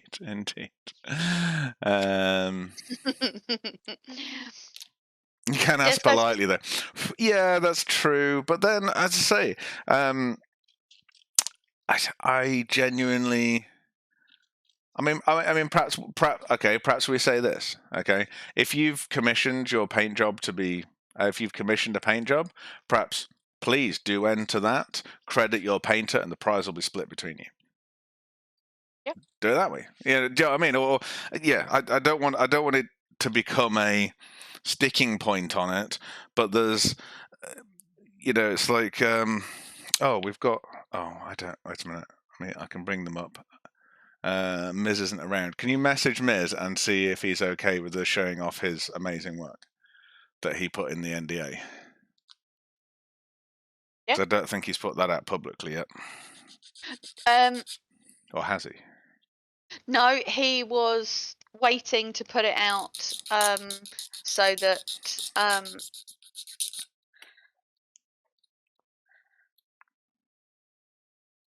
it supported the marketing. All right. Okay, cool. Well, we'll give you a sneak peek of it now then, and watch our social media. Watch when this goes live. Everyone needs to upvote it. This is amazing. So Miz has been doing some amazing paint jobs on other people's models. He's also done some of his own models. I think this is his own model anyway. I don't think it's a commission. No, because he was doing it before the JR and Carrack, yes. And then he picked it back up again. Here we go. So, Mr. Miserable G has done Yeah, open all the photos. I can't show you our NDA, so. No, you cannot. No, let me just open them all.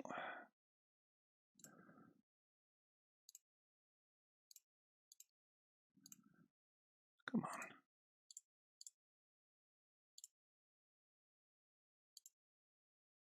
I've also been looking for, on the subject of burn marks, the print failure that we had Oh, yeah.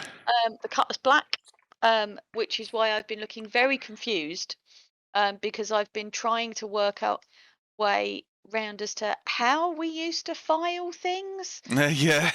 3 years ago, and obviously Absolutely. I've had a clear out of photos. Yes.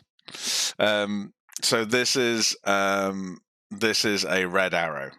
So it's a Anvil arrow painted in RAF red arrow colors, and it's fucking awesome. it's just amazing.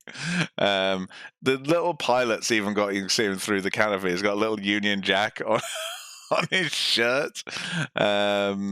It's just amazing. I'll say so. This is the actual, like, genuine. Oh, wait a minute. If I do that, I think he actually sent a photo comparing the arrow and the actual red arrows. There we go. So this is actual red arrows versus a red arrow. It's just brilliant. Love it. Yeah. It's just like, mwah, well done, Miz. So yeah, we definitely want to see this motherfucker in the paint contest. This arrow, I think it's just absolutely legendary. So it's so cool to. The repeater is crooked. Yes, so these are on gimbals, so they do turn.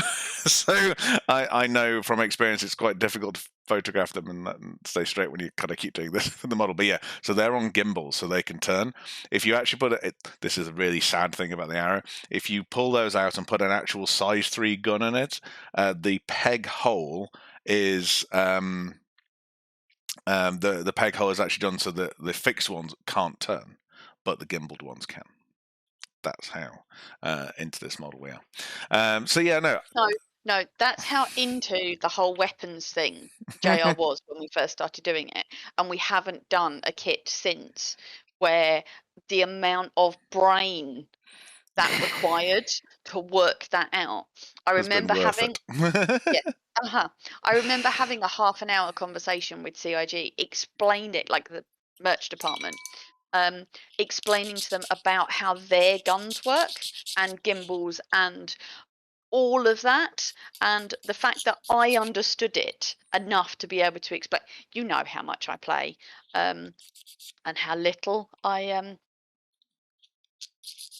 pay attention. Yeah. Oh, we're gonna have to speed up. You are indeed. This is not going to get finished. We might have to two-part of this. I was going to say, is there anyone that is is there anyone that is actually building along with us? Yeah, that's a really good question. Because if there isn't, I don't care. Silence. Yeah, I know, right? Tumbleweed. Planners.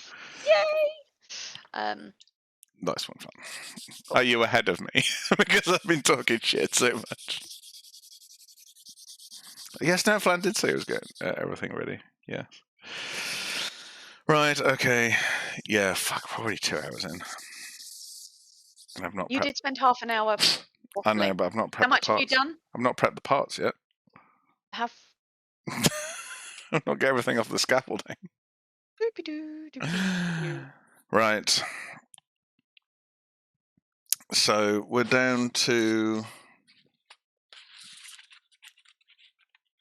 landing gears, and we're going to start on these big ones now.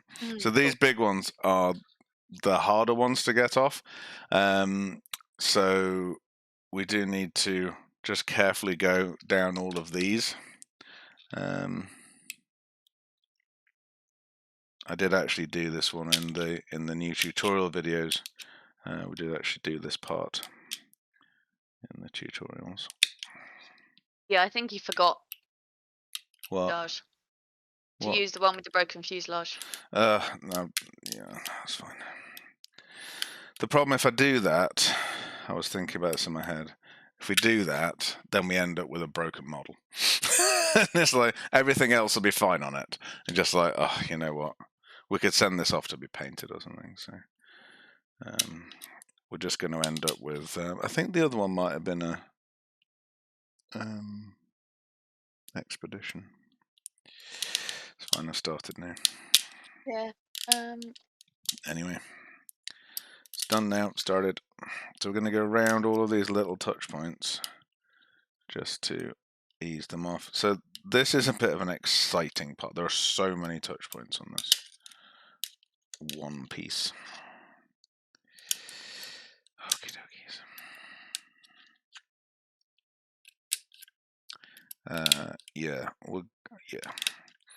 If we want to actually do every part of this, which I would, we might have to split this into 2 sessions, because we are not halfway through yet. We haven't even started the magnets. Wednesday. Oh yeah, we could do. Well, Flan, are you around on Wednesday? So the broken carrot is the giveaway. One day we might be allowed to do that, i.e. every bloody week we'll be giving away broken diorama bits. I'd love that.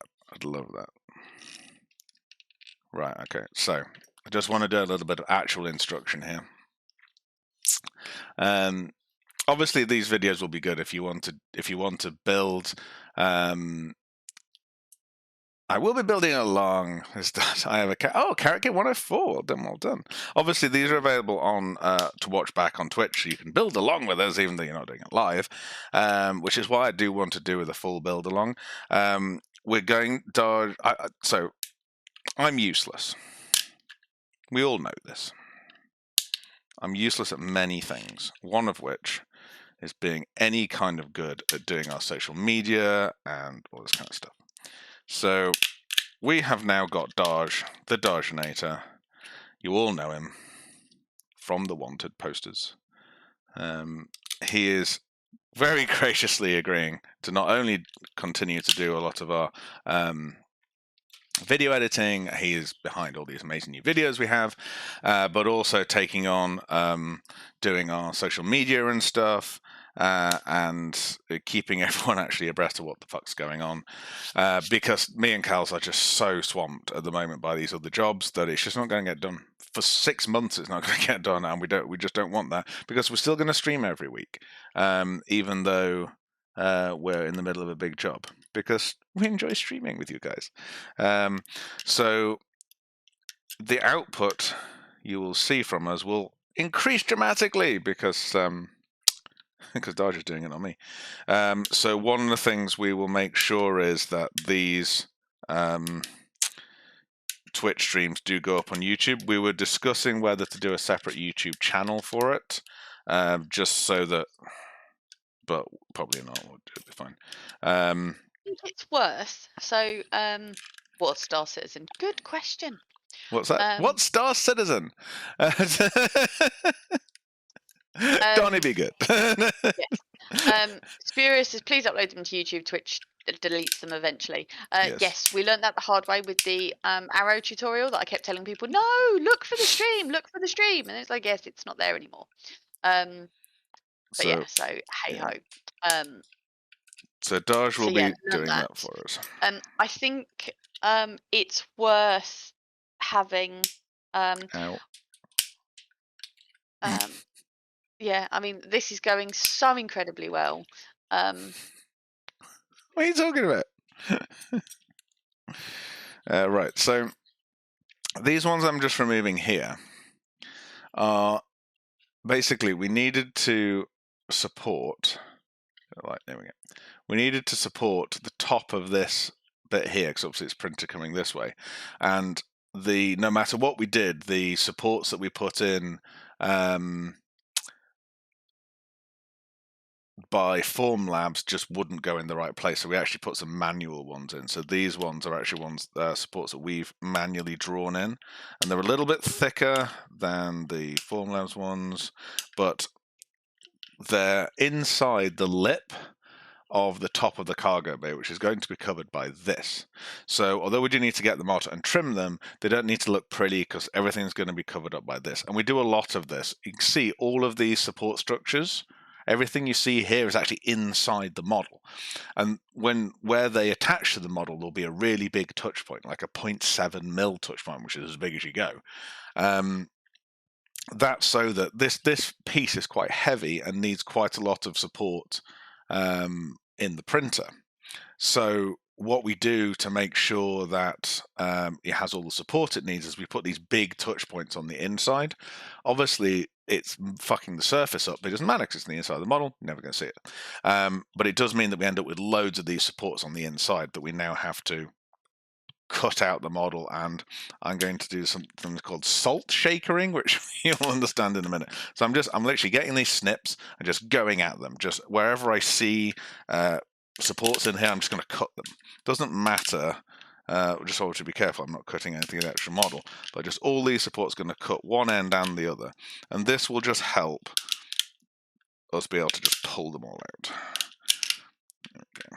So I'm not being gentle with these touch points. I just want to break them, and that will just. There's so many of them. They all want to attach. They're all sort of attached together. So we're just going to get in there with the snips.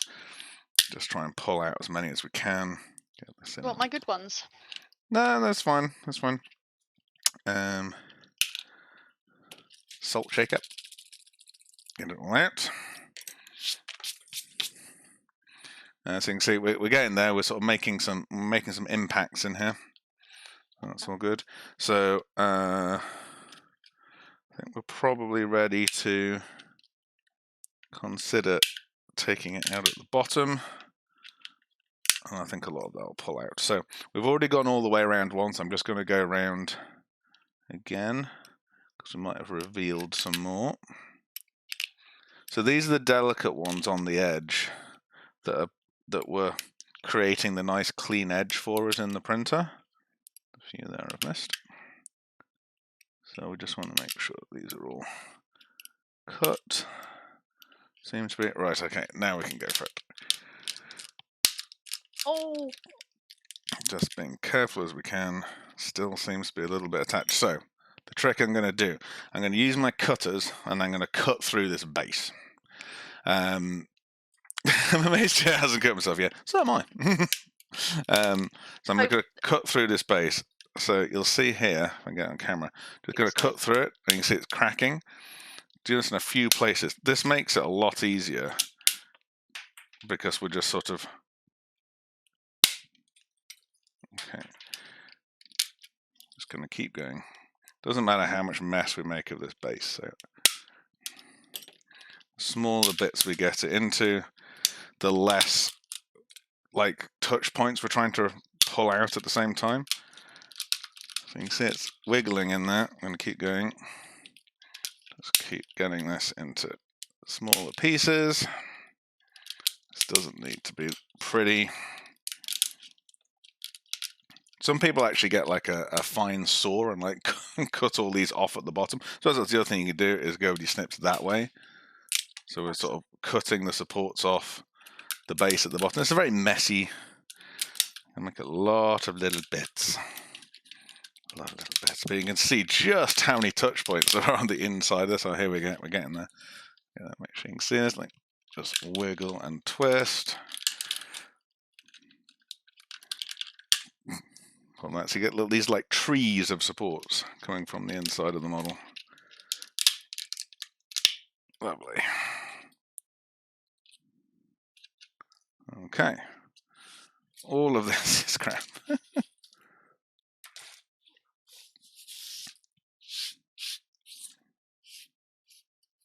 Sure we don't sweep any of our actual bits away. There we go. We can see what we're getting into here, right? So we've still got some in here. Let's get the knife.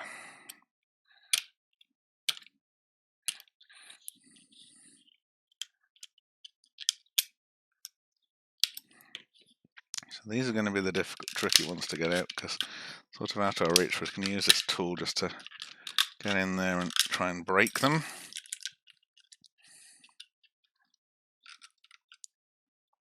We also have the option of looking in from this end. Can you sort of see them in there, sort of poking them out? Don't be too cavalier with it. We are trying to obviously be protective of the model.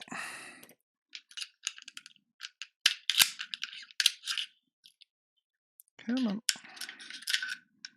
I think the worst one we've ever done for this was the Freelancer Max's nacelles.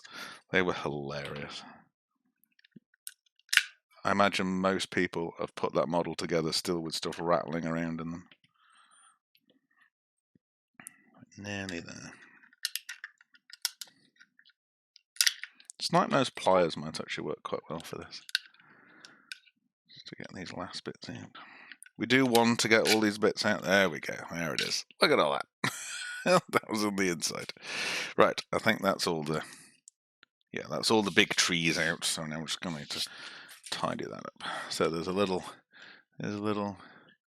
tree inside there. So just go around with the scalpel. Tidy up the edges. Like that. Oh, we've still got this one on the cargo bay. Again, just carefully. I've just seen the comment. I'm still looking for this picture, and I can't find it. But so just scrolling back up through chat, Themical said, "Would you feel better if he was wearing safety glasses?" Nah. Yeah, potentially. Yeah. Okay, so that's that bit. We haven't sanded it yet, but we'll get onto that in a minute. That's a good-looking hull. Yeah, no, I mean, it's a big part. These two parts on the Carrack are the largest prints we've ever done. In fact, I might even zoom out a bit. It's that fucking big. These are the biggest parts we've ever done on a model. This actually is the biggest we can print, height-wise.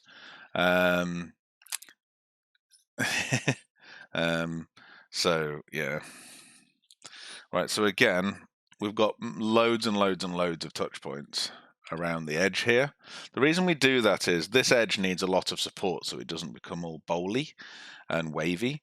So we put lots of very tiny supports on it. So they come off nicely, they sand off nicely.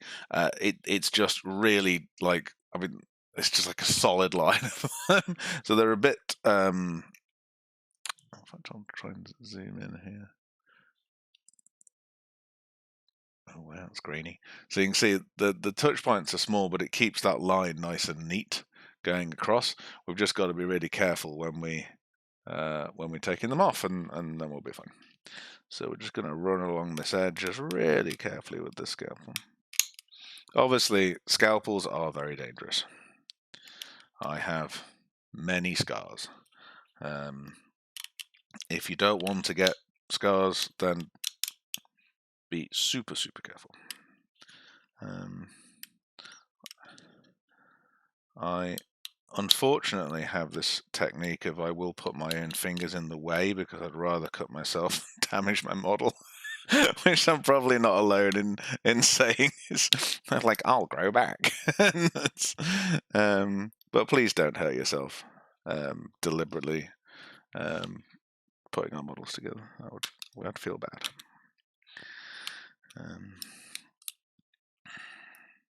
It's not good advice.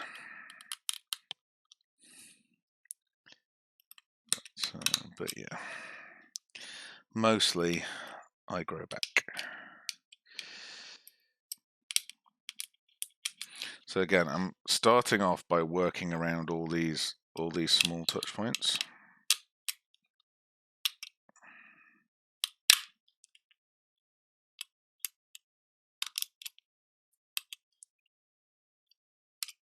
Like that.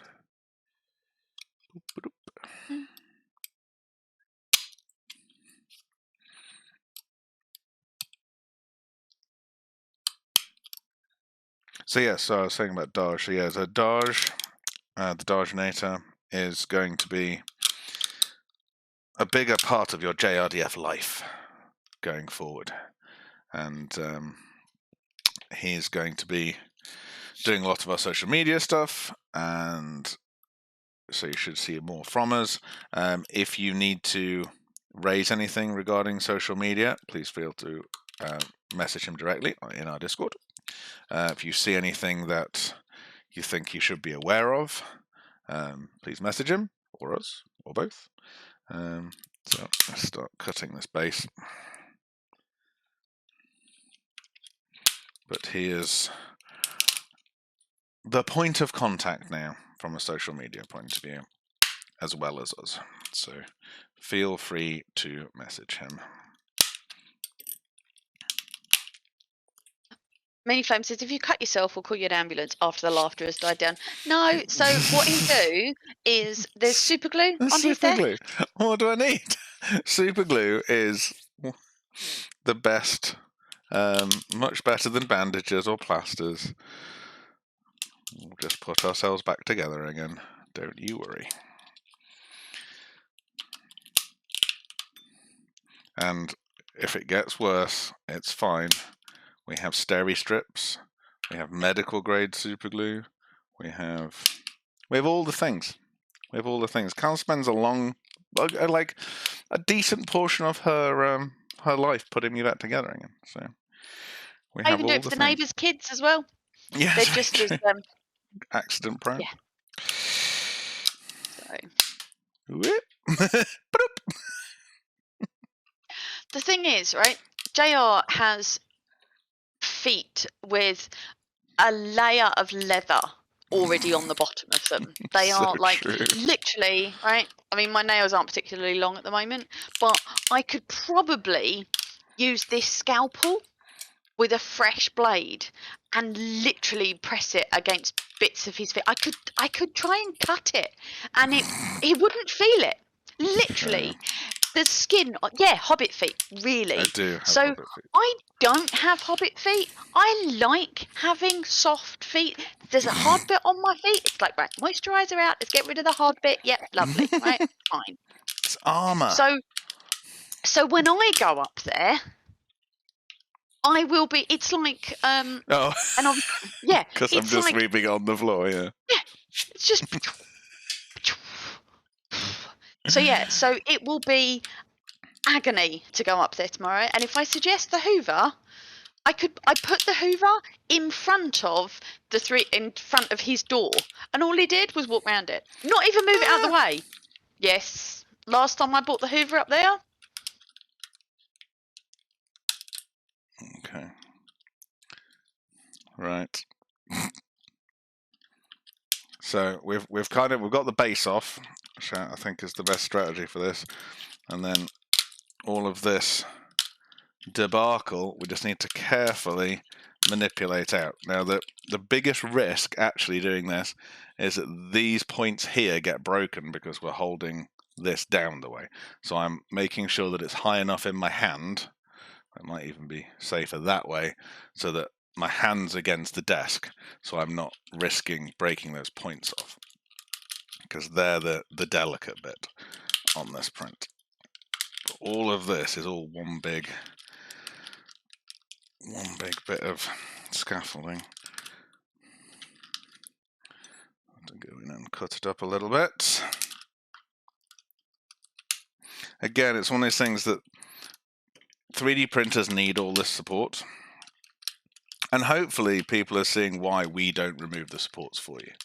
When you think how long we've been at this, if we had to charge you for 2-3 hours of our time on top of the cost And of the the model, tidying up afterwards.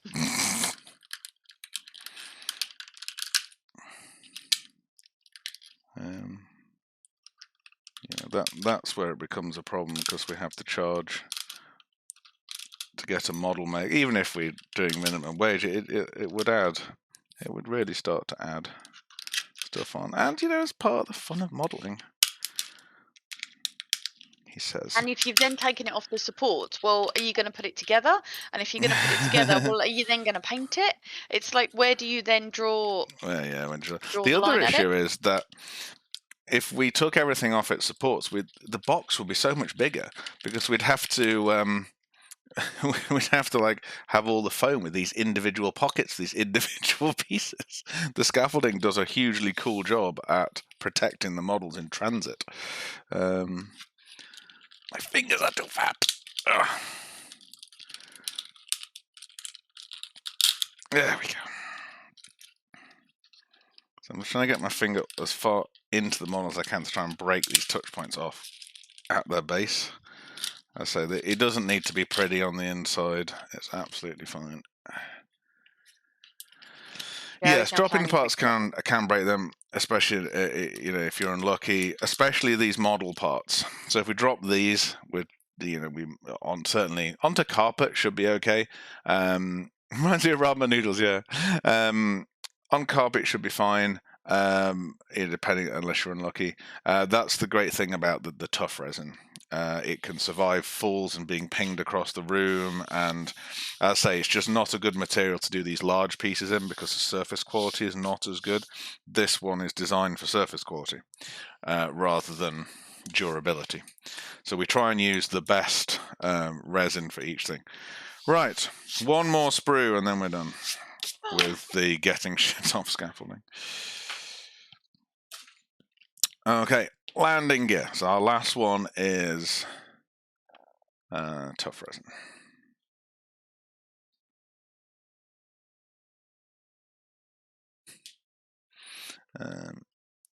So, again, we need to just go around with a scalpel on these, just because.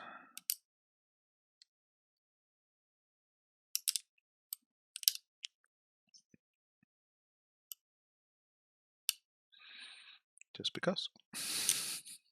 Now, we're not streaming this Sunday, are we? This coming Sunday? It depends if you... We're coming back on Sunday. Oh, are we? Yeah. So we're dropping Leela off. We're out for dinner on Saturday night. Okay. Dropping Leela off on Sunday morning and then coming back. So, Flan, as a builder of this, are you available on Wednesday?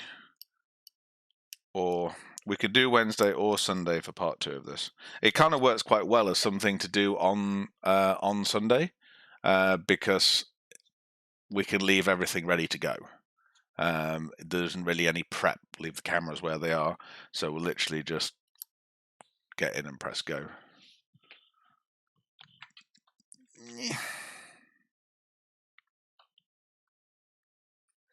That's why I need my on-site cameraman.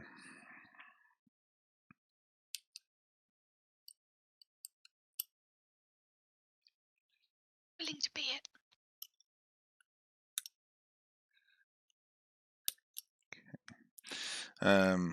Yeah. So is your goal to take these off and that's where you're stopping, and then next week is put it together? Take 3 years to put this together. What are we at? No, no. What I was planning to do is get these all off and dry fit it. Was my target. Okay. So there's not a lot left to do, but then we're ready for magnets. I said there's so little gluing. I mean, when I say we're ready for magnets, magnets is basically gluing this model together. There's very little actual gluing. It's all the magnets. So I think if we can get all this prepped, and the fuselage, which will actually be quite a nice point, because I think that's where we are on the tutorial magnet on the.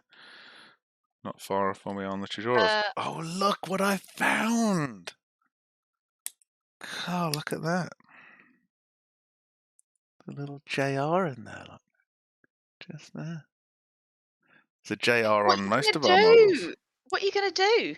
Oh, I've already changed my logo. I just put the new JR on. So, as you can see, as I was laughing in the server today, you were all witnessing in real time the slowest rebranding of a company in history. But then apparently not so much. But so we are changing our logo. Our new logo is down the corner down there. I really love our new logo. It's awesome. I have in the Discord changed my JR to the new JR. So one of the things that will obviously not change from our old logo is the packaging of the products we've already released. So we can't change that JRDF logo because we've already had all the artwork printed. So legacy products will still carry our old logo. Nothing we can do about it. The only ones that will change logos on the packaging will be diorama kits, because we've only had so many cards printed of those. So when we run out of cards, when we have the new cards printed, we'll flash them in front of the face of CIG again and go, we're just updating because we need to put an update license in anyway when we've done the first 500. So they will probably get their logos updated. But other than that, the kit models, like the Carrack, will always have the old JRDF logo on it. It is a kitty. Which kitty? Oh, it's Guinea. Guinness the cat. Wanting his tea is what he wants. You gonna say hello? No, never. Look, very grumpy Guinea.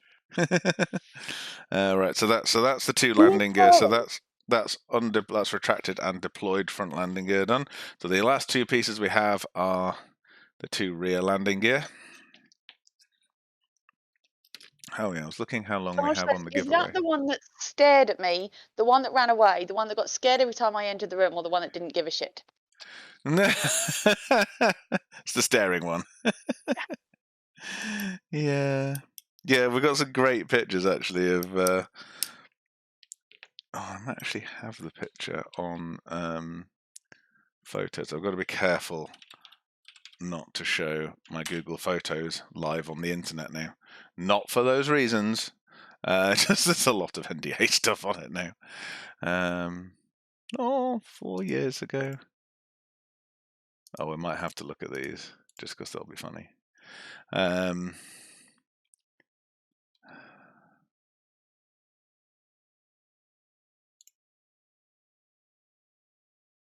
Yes, there we go.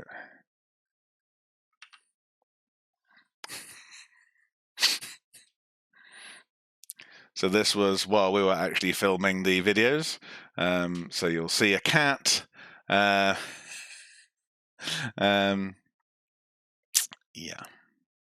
There is the one staring at Dodge.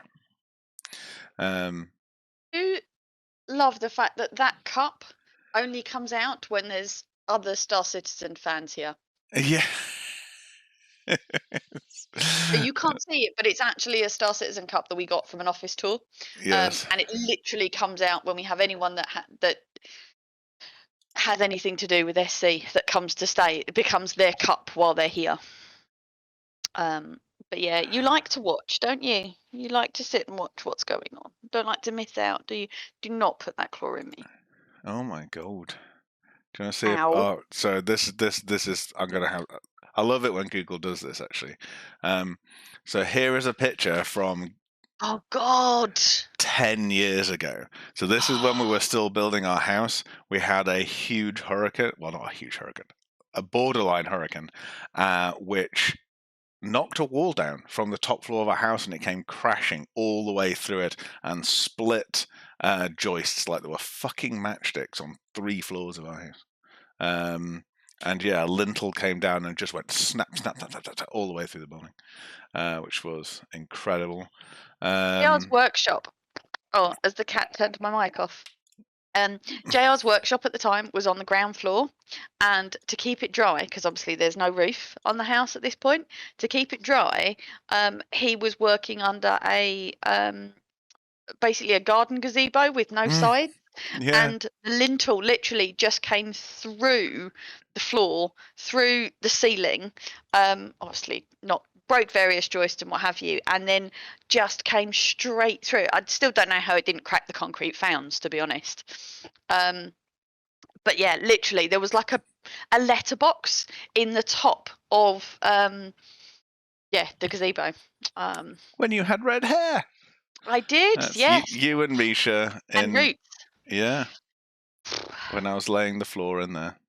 Yeah, sorry. I love it when Google puts old photos. I'm a big fan of the old Google. Like, this is what you were doing 10 years ago. Yeah. At the time, we were living in a caravan, just off-site, and John's parents basically said, "You're not staying in the caravan," because had a wall at this end of the building we've gone come straight through down, it would have literally crushed us in the caravan and killed us in our sleep. Yeah. It was a scary night. So I mean, it instead, topped we went to the 100 mile an B&B hour up the winds. road. Yeah, Yeah, it did we went top to the 100 B&B mile up an the hour. road, and spent the entire night awake, wondering if every bang and crash that we heard, whether it be a tree falling down or what have you, was our house falling down. Yeah. I think I would have rather slept in the van at the bottom of the road, so at least then we could see what was going on. We did, because we didn't sleep. Horrendous. There was no sleeping going on. I was between a late and an early as well, wasn't I? So I didn't get you in till 10, and I was leaving at 6 in the morning. Fun times. Right, okay. Indeed. So that's all the pieces. We're going to do a bit of dry fitting. We're going to start with the hardest bit of dry fitting. So this connection between, I'm going to have to go a bit wider. The connection between the forward and rear fuselage is complicated because I didn't want there to be obviously just a straight join. So it takes a bit of a wiggle. I'm not going to force it in because obviously touch points we need to get rid of first. But you can sort of see the join line because it sort of hits panel lines all the way around, apart from the only place I couldn't. It joins where there isn't a panel line is just at the top here, and we've tried to make that less egregious by having a filler piece that kind of goes over the top. So that's the one that we've got to watch for, because that will be the one that will kind of look odd because it's not supposed to be there. All the rest are kind of supposed to be there on the model. So first thing we want to do, because that's sliding over the top there are touch points underneath this lip here that we need to sort out. So we'll turn this over. Totally need the camera on the other side now, don't we? That's fine. So you can sort of see. No, you can't. You can't even a little bit.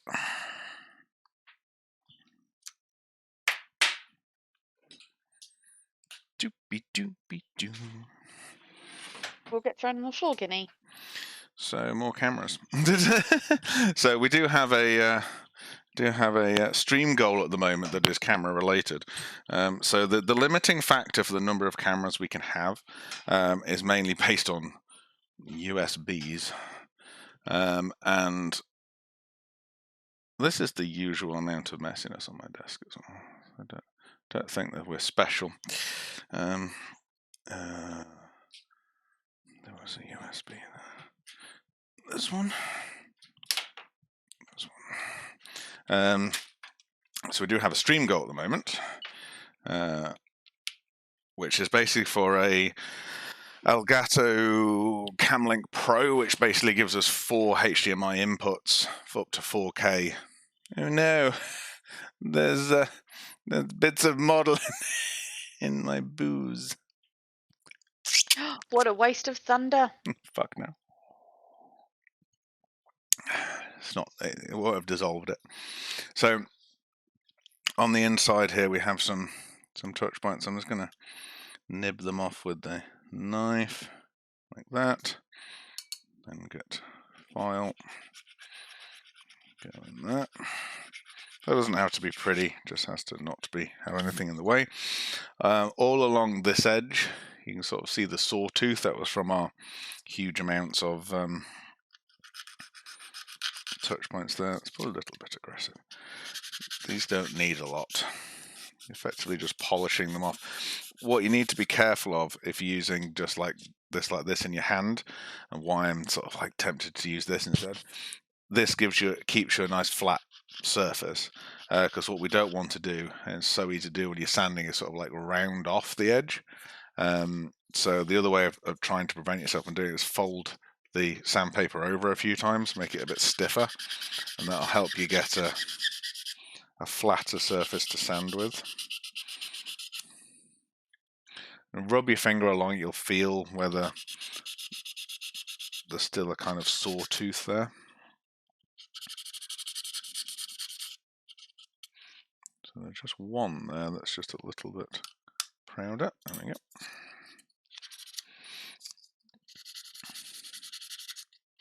So the thing with dry fitting is you want to try and make the model fit together as perfectly as you can before applying glue.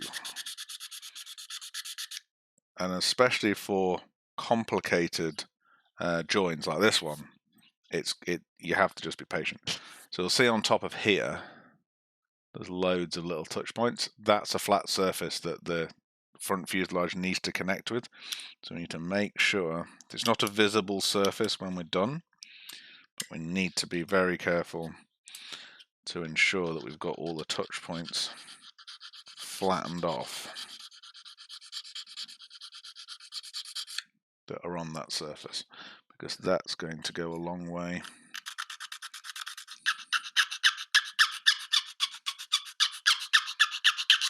Get it in different lights. Make sure you're getting, so make sure you're protecting these bottom spikes.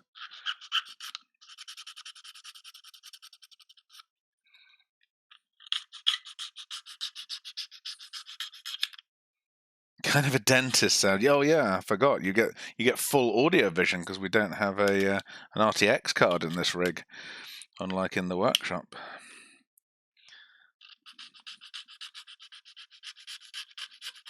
You get to hear all the sounds today.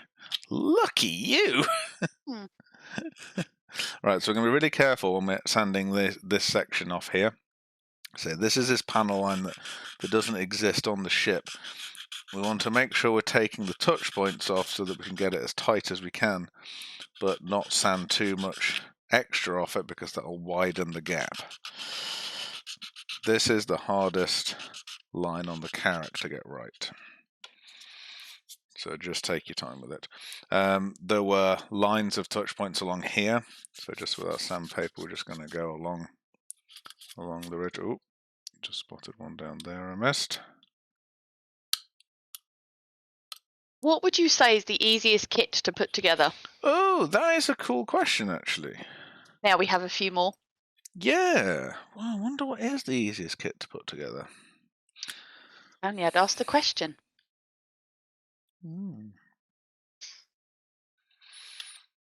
Okay, so in my opinion, apart from this join, the Carrack. So let me explain why I really like the magnets. I think because I've got the technique on the magnets, I really like the magnets. Stuff that goes together with magnets, I think is a much easier kit to build, because gluing things together, you can get them so wrong. Okay, can we do a magnets are something that people really struggle with. Yeah. So spitballing in the way that we do, because that's what this stream's all about. What about actually doing a tiny print that's about yay big, or two that are about yay big, that basically have magnets in? Okay. So that you learn how to put them in the right way? Yeah. Do you know what I mean? So you have to do it. You almost have like a learn how to put magnets in kit. Does that make sense? So that you kind of. Yeah, I kind of think like what would be a cool. Because it is one of those things that actually, when you've got the skill and you know how to do it, you're good. So I wonder whether doing something like. I'd say the dioramas VMX, to be honest. Well, kit model that was done down I was to wondering mid-level. about these guys doing something like this. But these magnets are so different. So for anyone who doesn't know, this is something we did on the stream a year or so ago. These are replicator blocks from SG-1 from the Stargate franchise. And they all zip together. All these little holes have magnets that go into them, and they all join together like they should do. The problem is these are bar magnets, that go in lengthways. So the sort of theory is similar, and there's loads of magnets per piece. And you get this cool thing at the end where they all go, but you've still got to do the same theory to get them the right way around. You could still use a Carrack stick to put, like, do you know what I mean? They still have that same theory. So something like this would be a cool. I don't want to do something that you don't end up with something cool at the end.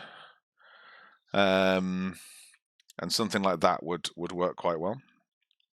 Right. Do you know what I mean? There's something about that that's Flange just broke the landing bay interior window. The landing bay interior. Oh, the big square thing. Where did you break it? Post a picture in the Discord, because you might be all right. So if it's this piece, I'll show you where this piece goes. It fits in here,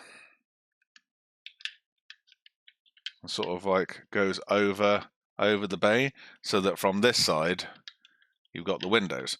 So you might be lucky. Depends where you've broken it. Break up. Good. So it's if it's not broken on where it sort of intersects with one of these windows, you won't notice. If not, spare parts policy for you. Broke at the corners. So you might be all right then. So it might be. It's not. It's a crack in the window. Shush. It let all the space in, or the air out. Physics. So you might have a little bit more of a job putting this in, but what I suggest is you could try and fix it with glue, and that should be fine. Or you could glue the two bits in. Should get it in separately, but you should be fine. Crack in the window. Get out. Callie will leave if you do specific dad Star Citizen jokes. Okay. Air shields. Yeah. I'll end the raffle and go, excellent, right, half the dry fit done, we'll come back next week. Please don't launch all into space. All right, so again, camera. So again, we're just gonna take these sawtooth ones off. I call them sawtooth because there's like loads of tiny ones. So you can see in here, there's a bit of a messy on the inside. Again, it's absolutely fine because we don't see it. So we hide all of these huge, horrible touch points that are necessary to make the print work. This is also a really cool example of why we would never print a ship's fuselage in one piece, because you wouldn't have this ability to hide these touch points in the both sides. So how are we doing? So that's annoying. Whoop. So we're going to just wiggle it in. Not looking bad. So it's a really weird join, but it's how to kind of keep the join line the same as the same as it is in game. And then I say these little joining pieces will sit on the top and hide a good part of that. That join. Might be a dickhead, but apparently he's got some great friends. Paul 3 Keys, welcome. Thank you for the sub. So that's cool. And then we'll have a look at the hangar door. Fits in there. It's a little tight. So let's have a look. So I'm going to wiggle this back out. So I'm happy with that join. That actually went together really nicely in one go.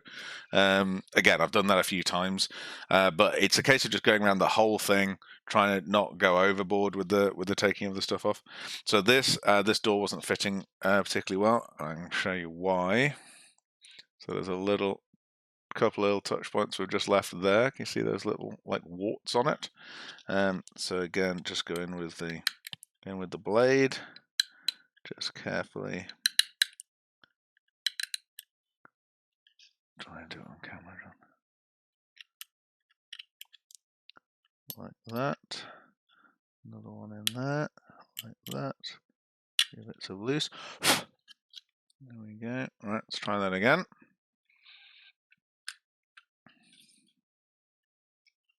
Still a bit tight. So this is one of the reasons why we have the Carrack stick. So this is quite a, obviously we want it to be a fairly tight fit because we want it to sit nice and snug when the hangar bay doors are shut. So one of the things I was so fucking relieved about when I was starting the build on the Carrack was that when this hangar bay door is open, you can't see it. It actually retracts all the way into the ship, which is an absolute godsend, because otherwise I don't know how we'd have done it. So what it allowed us to do was to have this hangar door, which sits on magnets, sits there. But then we got to thinking, well, okay, it goes in on magnets, but then how do we get it out? Because if we have it really tight fitting, what you tend to have to do, like we're going to do here, is to get a knife around the edge and lever it out. That's not good when we're, obviously, once it's been painted. So enter the Carrack stick. So one of the reasons why we've got the Carrack stick and we stuck a magnet on the end, it's to help doing when we actually do the magnets a bit more easily. But when we're finished, we'll have a little magnet in the middle there, and that will stick to this. And that's how we're going to take this piece on and off, so that we can do it without damaging the paint. These two longer ones with the magnets in, they don't actually sit, they don't actually touch the bottom of the hangar bay door. They sit off it by about 1 millimeter or so, and then there's 2 magnets underneath. So they are close enough for the magnets to attract to each other and hold the hangar door in so it doesn't fall out, but you're not going to scratch this on the paint inside the hangar. And you can take, but when you use this, because this has got a 5mm magnet in it and it sits, when these two are together, the magnets are closer together, this will be more powerful and we'll be able to lift it out. So we've done that in a few places on this kit, actually. We've done that with this the front ramp door in the same way, so you can use this use the stick to take it off. It's really clever, really like it, really pleased when we thought about it, because it did make life so much easier.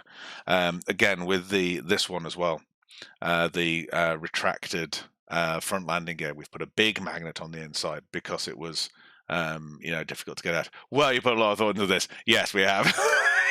And interestingly, we have put a lot of thought into this, because, and that's one of those things. So like this whole landing gear problem of these being hard to get out is from experience. It's one of the problems the Freelancer has. So the Freelancer has front landing gear that sits in just the same, and it's a fucking pain in the ass to get out because of this problem before we invented the Carrack stick.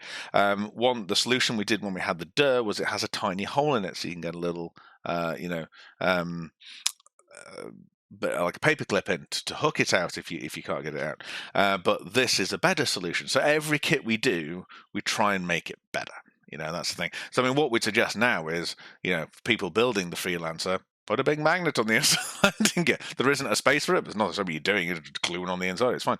And you'll get the same trick to happen. We can't change kits in retrospect, unfortunately, because it takes us months and months and months to get the permissions and get everything finished on these models. We can't then go back and change stuff in old models. We'd have to start again. Right, so that's now fitting in there nicely. So you say we want it to be a nice tight fit, so it just looks right. I think I might have got that back to front. I don't think it matters at this point. Well, it doesn't matter at this point, but I think it's that way. A Carrack fan will be able to tell me. I'm sure it's that way. See, it's actually genuinely a lot easier to get it in with the Carrack stick. But I haven't got a magnet in it yet. Yeah, I think it's that way. So yeah, so it's nice and tight fitting when we've got that there. So many buzzy gets. So right now, so that's done. So let's have a done pile. That's done. Door, not door. So this is the hangar bay roof, the cargo bay roof, should I say. This is a bit of JRDF modeling because it's not actually in game yet. So this is a glued in piece. We want to make sure that we'll be able to glue it in neatly later. Now, here's a tip. This is a fairly tight fit for a reason. Okay, this is one of these genuine. There is a reason why this is a fairly tight fit at the moment. One, it's because we need to shave that off a bit. If you want to put a lighting kit into your Carrack, this is going to be your best way of getting in and out your batteries. So it's a fairly tight fit, because if you want to just force it in, it'll stay in. The other thing is, when it sits on its stand, the stand goes into this cargo pod with the holes in and sits against that. So the weight of the Carrack is holding this thing in, so it's not going to fall out. So if you wanted to do a lighting kit, you can get away with just forcing this in. And yeah, short door towards the back. What? Put it down somewhere. So that way? Yes, short. Yeah, that's the shorter door. Yep, excellent. Thank you, Dosh. So yeah, so we just want to make sure this. So it is a fairly tight fit for that reason, but obviously it fairly clicks in all right. If you're not putting a lighting kit in, glue it, just because. But that sort of fits nicely. And this is where the cargo pods are going to sit in. Now we need to put magnets in it, so we need to pull it back out. But we do have 3 normal cargo pods that will go in. We haven't put the doors on those ones yet. So you can have the 3 cargo pods, or upside down. Can have the 3 cargo pods in without this special one.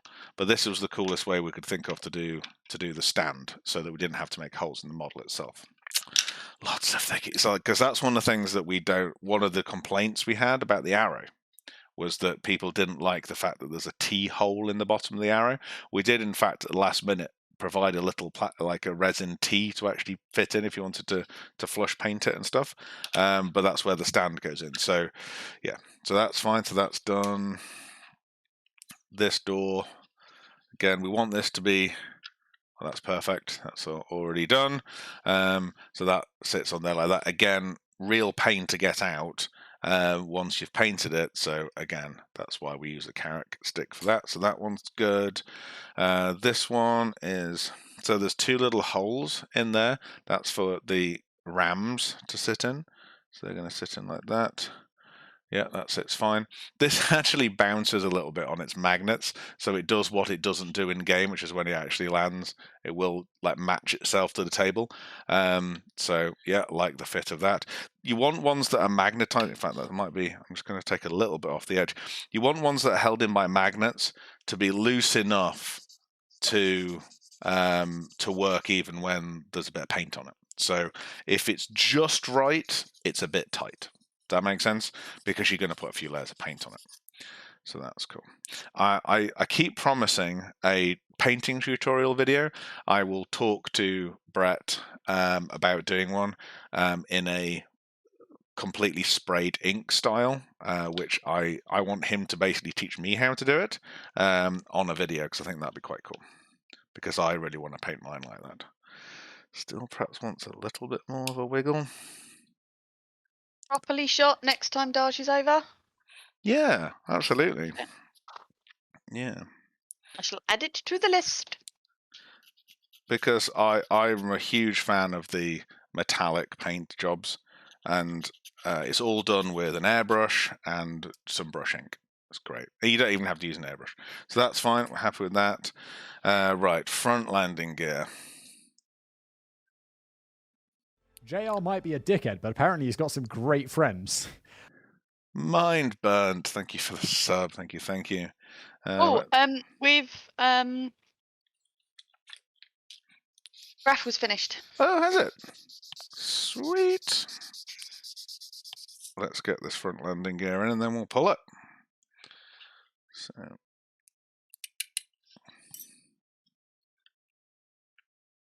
that drops in nicely. Again, complete pain in the ass to get this out without the Carrack stick. So that's the front landing gear when it's in. I mean, you can do that, but you don't want to slap your painted model.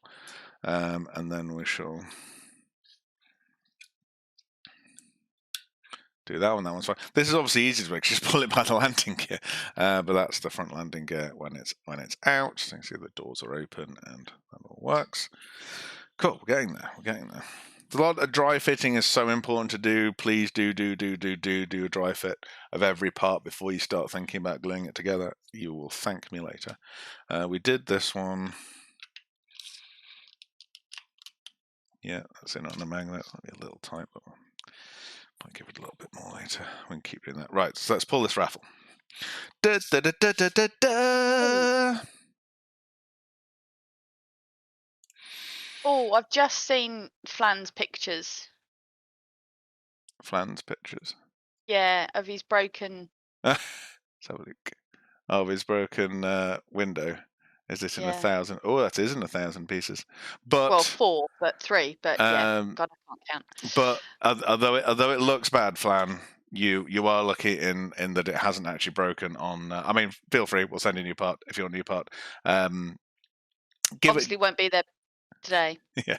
Have a go at gluing it together. I would generally suggest have a go at gluing it together. None of those break points you will see. So 2 questions. One of the reasons that we did the windows like we did, so that you put them in through the bottom, is so that you can put the windows in after you've painted the model, so you don't have to mask the windows. So interestingly, the windows are the last thing to go onto this model for that reason, so that you can paint it all without having to mask all these windows, because that'll be a pain in the ass. So yeah, so by the time you get it painted, we'll have new windows with you. So that's really cool. Again, or you could try and glue it together and it will just sit in there anyway, but you might have lost a little bit on that. So that's fine. But yes, the windows will go in dead last, which will make your paint job a lot easier, because there's windows down the side here and here and here. Masking into these little places would be a pain in the tits. So that's why we did it. That's why the other job the Carrack stick does is to actually put these side windows in with this tool through the front. Easier than it sounds. The tool is shaped. The holes in the pieces are shaped to take the stick, and then the hole is at the perfect angle. This is actually a rare one. The hole is at the perfect angle to go in and then push in. So I modeled the hole at the right angle, which is ridiculous. But it works so well. I was really pleased with it. So yeah, so panic ye not. You're good. You're good. Right. So other random images from Kals. I was looking for the painted thing, so I sent you the print failure that we then managed to turn into the burnt out engine. Yeah, I'm on the wrong thing. So quick print failure there. That's a Buccaneers engine that we were trying to print for the Kraken that went terribly wrong, and there's a cat in the Kraken. So that's a side panel to the Kraken. That's its little side door, and a grey cat in it. There's grey cats on top. Exactly. So yeah. Right. Okay. Let's pull this raffle. Let's pull the raffle. Right. So, without further ado, and pissing about. Drum roll. Wait a minute. Giveaways. Ready? We're going to pick a winner. There's 190 tickets. Boom.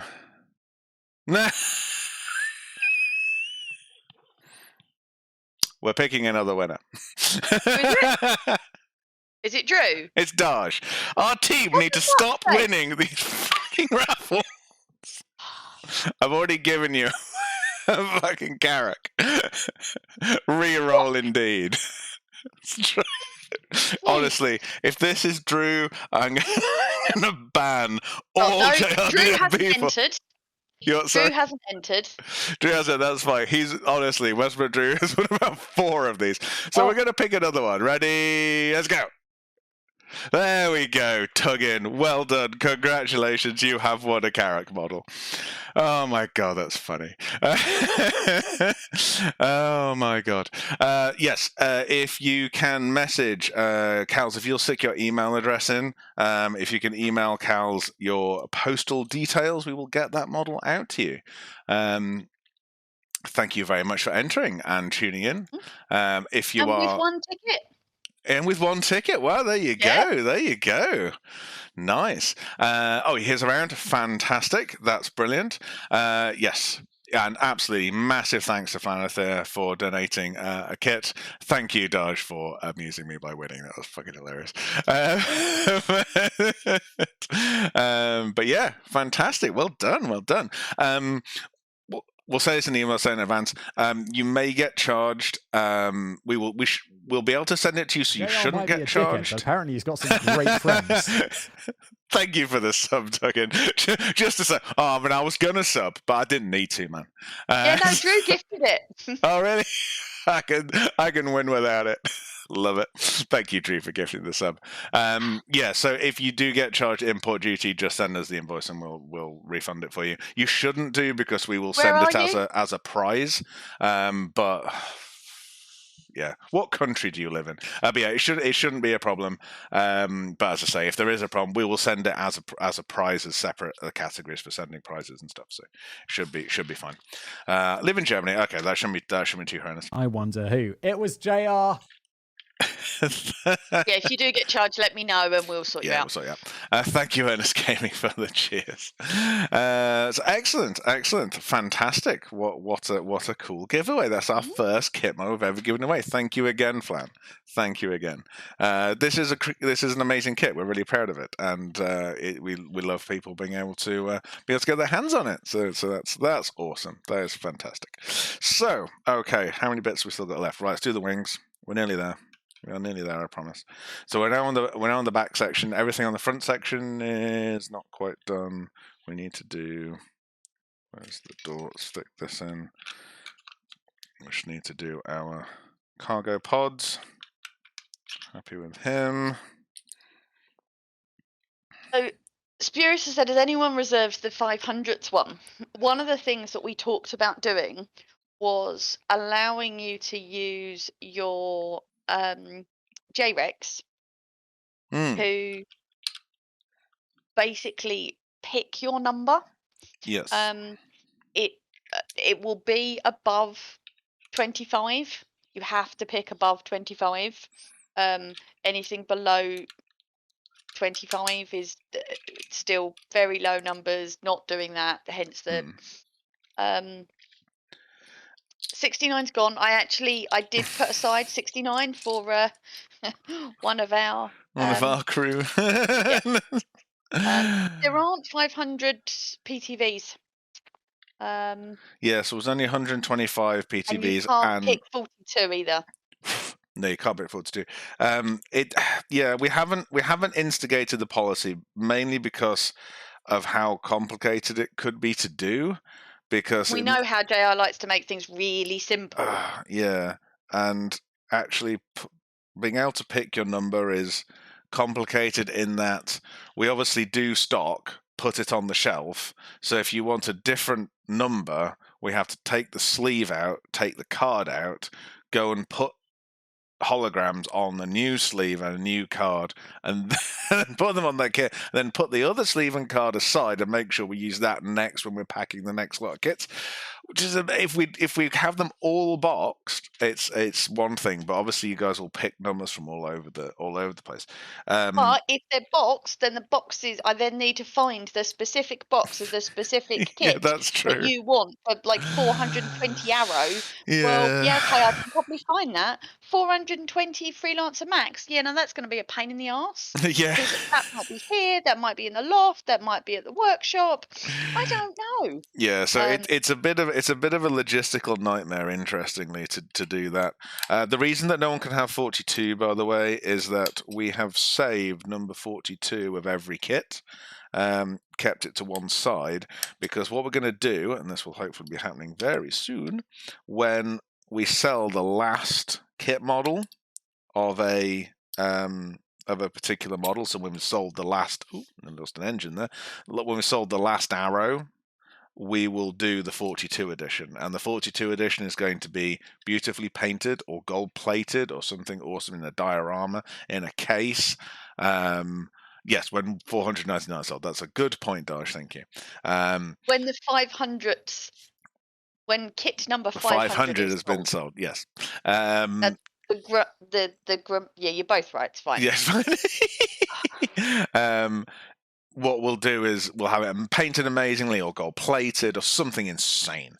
We will try and get Chris's signatures on it, like on the artwork. We'll do everything we can to make it the most amazing thing in the world. And then we will auction it for charity, basically, because as a bit of a celebration of the fact that that's the last one we'll ever do. And yeah, I think that'll be really cool. And it's just, we will never make another one after that. You know, we have been very clear about this. Once the 500 are gone, they're gone. The main reason for that is not dickishness, believe it or not.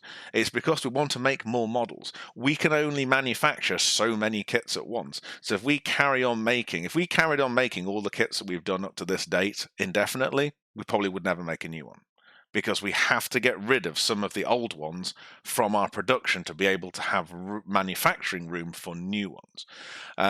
So yeah, it's basically the idea of hello. Yeah, basically the idea is that once they're gone, and they're just replaced with a new kit. There's so many fucking spaceships in Star Citizen. We are never going to run out of spaceships. That's the thing. If there was only like 5 spaceships, we would just keep making them forever. But there isn't. There's hundreds of bloody things. So we will never catch up with them, I don't think. We don't limit the dioramas. The little diorama models will keep manufacturing and manufacturing and manufacturing. There are 500 Carracks and 500 Carrack Expeditions. So there are technically 1,000 Carracks, but because they're different SKUs in game and they are 2 different separate kit models, we will do 500 Carracks and 500 Carrack Expeditions. But once the Carrack Expeditions have sold out, which they'll probably sell out first, you'll only be able to buy a Carrack. You won't be able to get the Expedition. And we will be checking if people ask, because obviously the replacement parts policy, if people ask for just all the red glass, we'll check that you have a Carrack Expedition. We always kind of check anyway if you're asking for spare parts, but I'd find it very suspicious if you ask for all of the different colored glass. We do want to say, in talking about the glass, we do still want to do some cool like diorama-y glass. Like we have this bright fecking orange glass, so I need to make a bright orange canopy to go with it, and we'll give them away on stream or something, just as a little novelty thing if you wanted to do your Carrack in your color scheme with orange glass. Fine, I need new blue glass. Shut up. You got red glass, I saw it. I'd say one different, yeah, well, I'd say to be able to do the different colors, obviously we can do orange. The problem with the 3D printed part of this equation is that to do a different color in 3D print resin costs us about 150 quid or more, because we need to dye a set of resin, which is 100 quid, 120 quid. We then need to use a tray. We can clean out an old tray, but that's quite hard to do. I didn't throw away the orange tray. I managed to clean it out. It took me a couple of hours so I could put the red in it. But we'd have to put, do you know what I mean? So it's really easy to do a coloured canopy because you're mixing the colour for this. You could mix this colour for the resin for a batch of 1 if you really wanted to. 3D printers you can't, because you've got to do the whole tank's worth of resin. But there's apparently a way you can sort of dye 3D print resin by, after it's been printed, putting it in a bath of IPA with the dye in it and then curing it. We don't know how well it'll work. It probably wouldn't be good enough for a production run, but for doing a couple of one-off colours to give away, worth a try, isn't it? Good stream experiment, see if it works. You know. I would also imagine that we need to take the supports off. Yes, possibly. Because if it's in a bath, then it'll dye the outside. So we need to take the pieces off, sand it and what have you, and then dye them. So for doing half a dozen for a giveaway, fine. Doing them as a production part, yeah. So yeah, that's a very good point. Right, so we're happy with those. So that's all of that. Right, so the last thing to do are the shields. I've only got 2. Oh no. So, okay. So the shields go in the sides. There's these tiny little cross supports in here. Will you be able to make decals for some models? So we do put decals in all of our models. So I don't have any to hand. Why don't I have any to hand? Yes, I do. Because you didn't. Oh, it's just because I left the box and the artwork in the other room. There we go. So, right. So in the Carrack kit, you get this amount of decals. So what we do is we look over the whole ship, and we find all the decals that are large enough for us to have printed using. I think they use a special inkjet. It's not screen printed. Ones that will come out nice enough on the model to use. So you do get all the decals that are big enough. Cool. Custom decals are really expensive. These are like 75 quid an A4 sheet for these decals. Oh! Are you hitting my cat with a pen? I'm catching it. So yeah, there are decals with all the kits of all the sizes. I think the best decal kits are definitely in the Tumbrel RC. It's like a quarter of a A4 sheet of all the different sponsorship companies that we did for it. That's my favorite decal sheet. The Arrow one's fairly big. I'll say some are small just because there aren't many to that side. So that's too tight. So that's not going all the way in. So that's either something on here or there's something left in the hole. We'll look at the hole first. So I'm just going around with my knife. From the specific details like the name of our ship. Unfortunately, where we looked at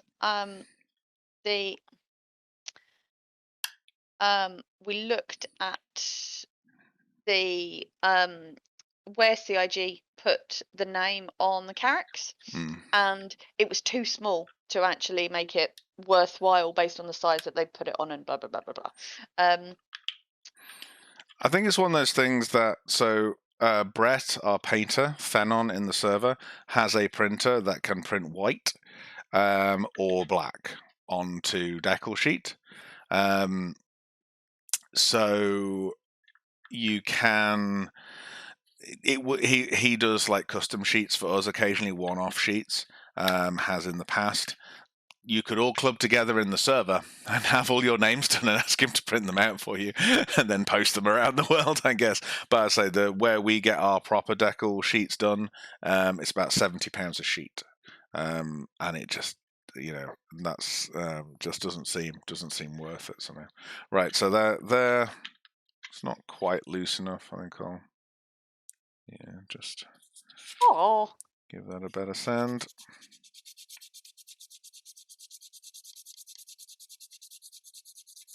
Yeah, they have. I mean, hopefully, once they fix the ship names, it'd be awesome to have. The other thing is, you can buy off the shelf on eBay and Etsy and all these sort of places just alphabet sheets of water slide decals. So, not saying it won't be arduous, but you could go down that route. Okay, so that's that one fine, and that one fine. Tuggin, not sure how to pronounce it. I've got your email, all good. I will reply in the morning. Yeah, you're all good, and I'll answer your questions. And congratulations. Glad you like it. I've got too many of them. Okay, all good. Which way are you? You're that way. So obviously you've got. These are in-flight ones, so these sit that way. The pin is shaped so that you can't put them in the wrong way. That's a landed one, so that goes on that way. So you can actually try them all on one side because they're not actually left and right. Oh, no, that's a landed one, so that's that way. So there should be a flight one. It is. It's that way. We are going to still check them on the other side to check the hole. Yep. Yep. Yep. Cool. And we are done. So are we leaving it there? I think we'll leave it there because that's been, 3 hours to get us to this point. So these just fit in that. These are just push fit, so they're all fine. So that's got us to the point of all of these parts are now sanded. They are Oh, there's a few of these. We just want to double check these should be fine to go in. Yeah, we'll do these as we glue them, I think. But yeah, so that is everything. All the major parts dry fitted. So next time we shall glue a few bits. So there's not much to glue, and do the magnets because I think we can. We can probably spend a couple of hours just doing the magnets because there's 60 magnets to do. And I don't want to rush the magnets because I know magnets is something that a lot of you guys struggle with because you haven't done them before, which is fair enough. It took me a long time to get my head around them. We have a method that works. And yeah, I don't want to rush showing you it. We could do them as fast as we could tonight and perhaps get it done in a couple more hours. But let's do it there. So we shall see you next time. See you next Sunday. Thank you all. Taddy bye.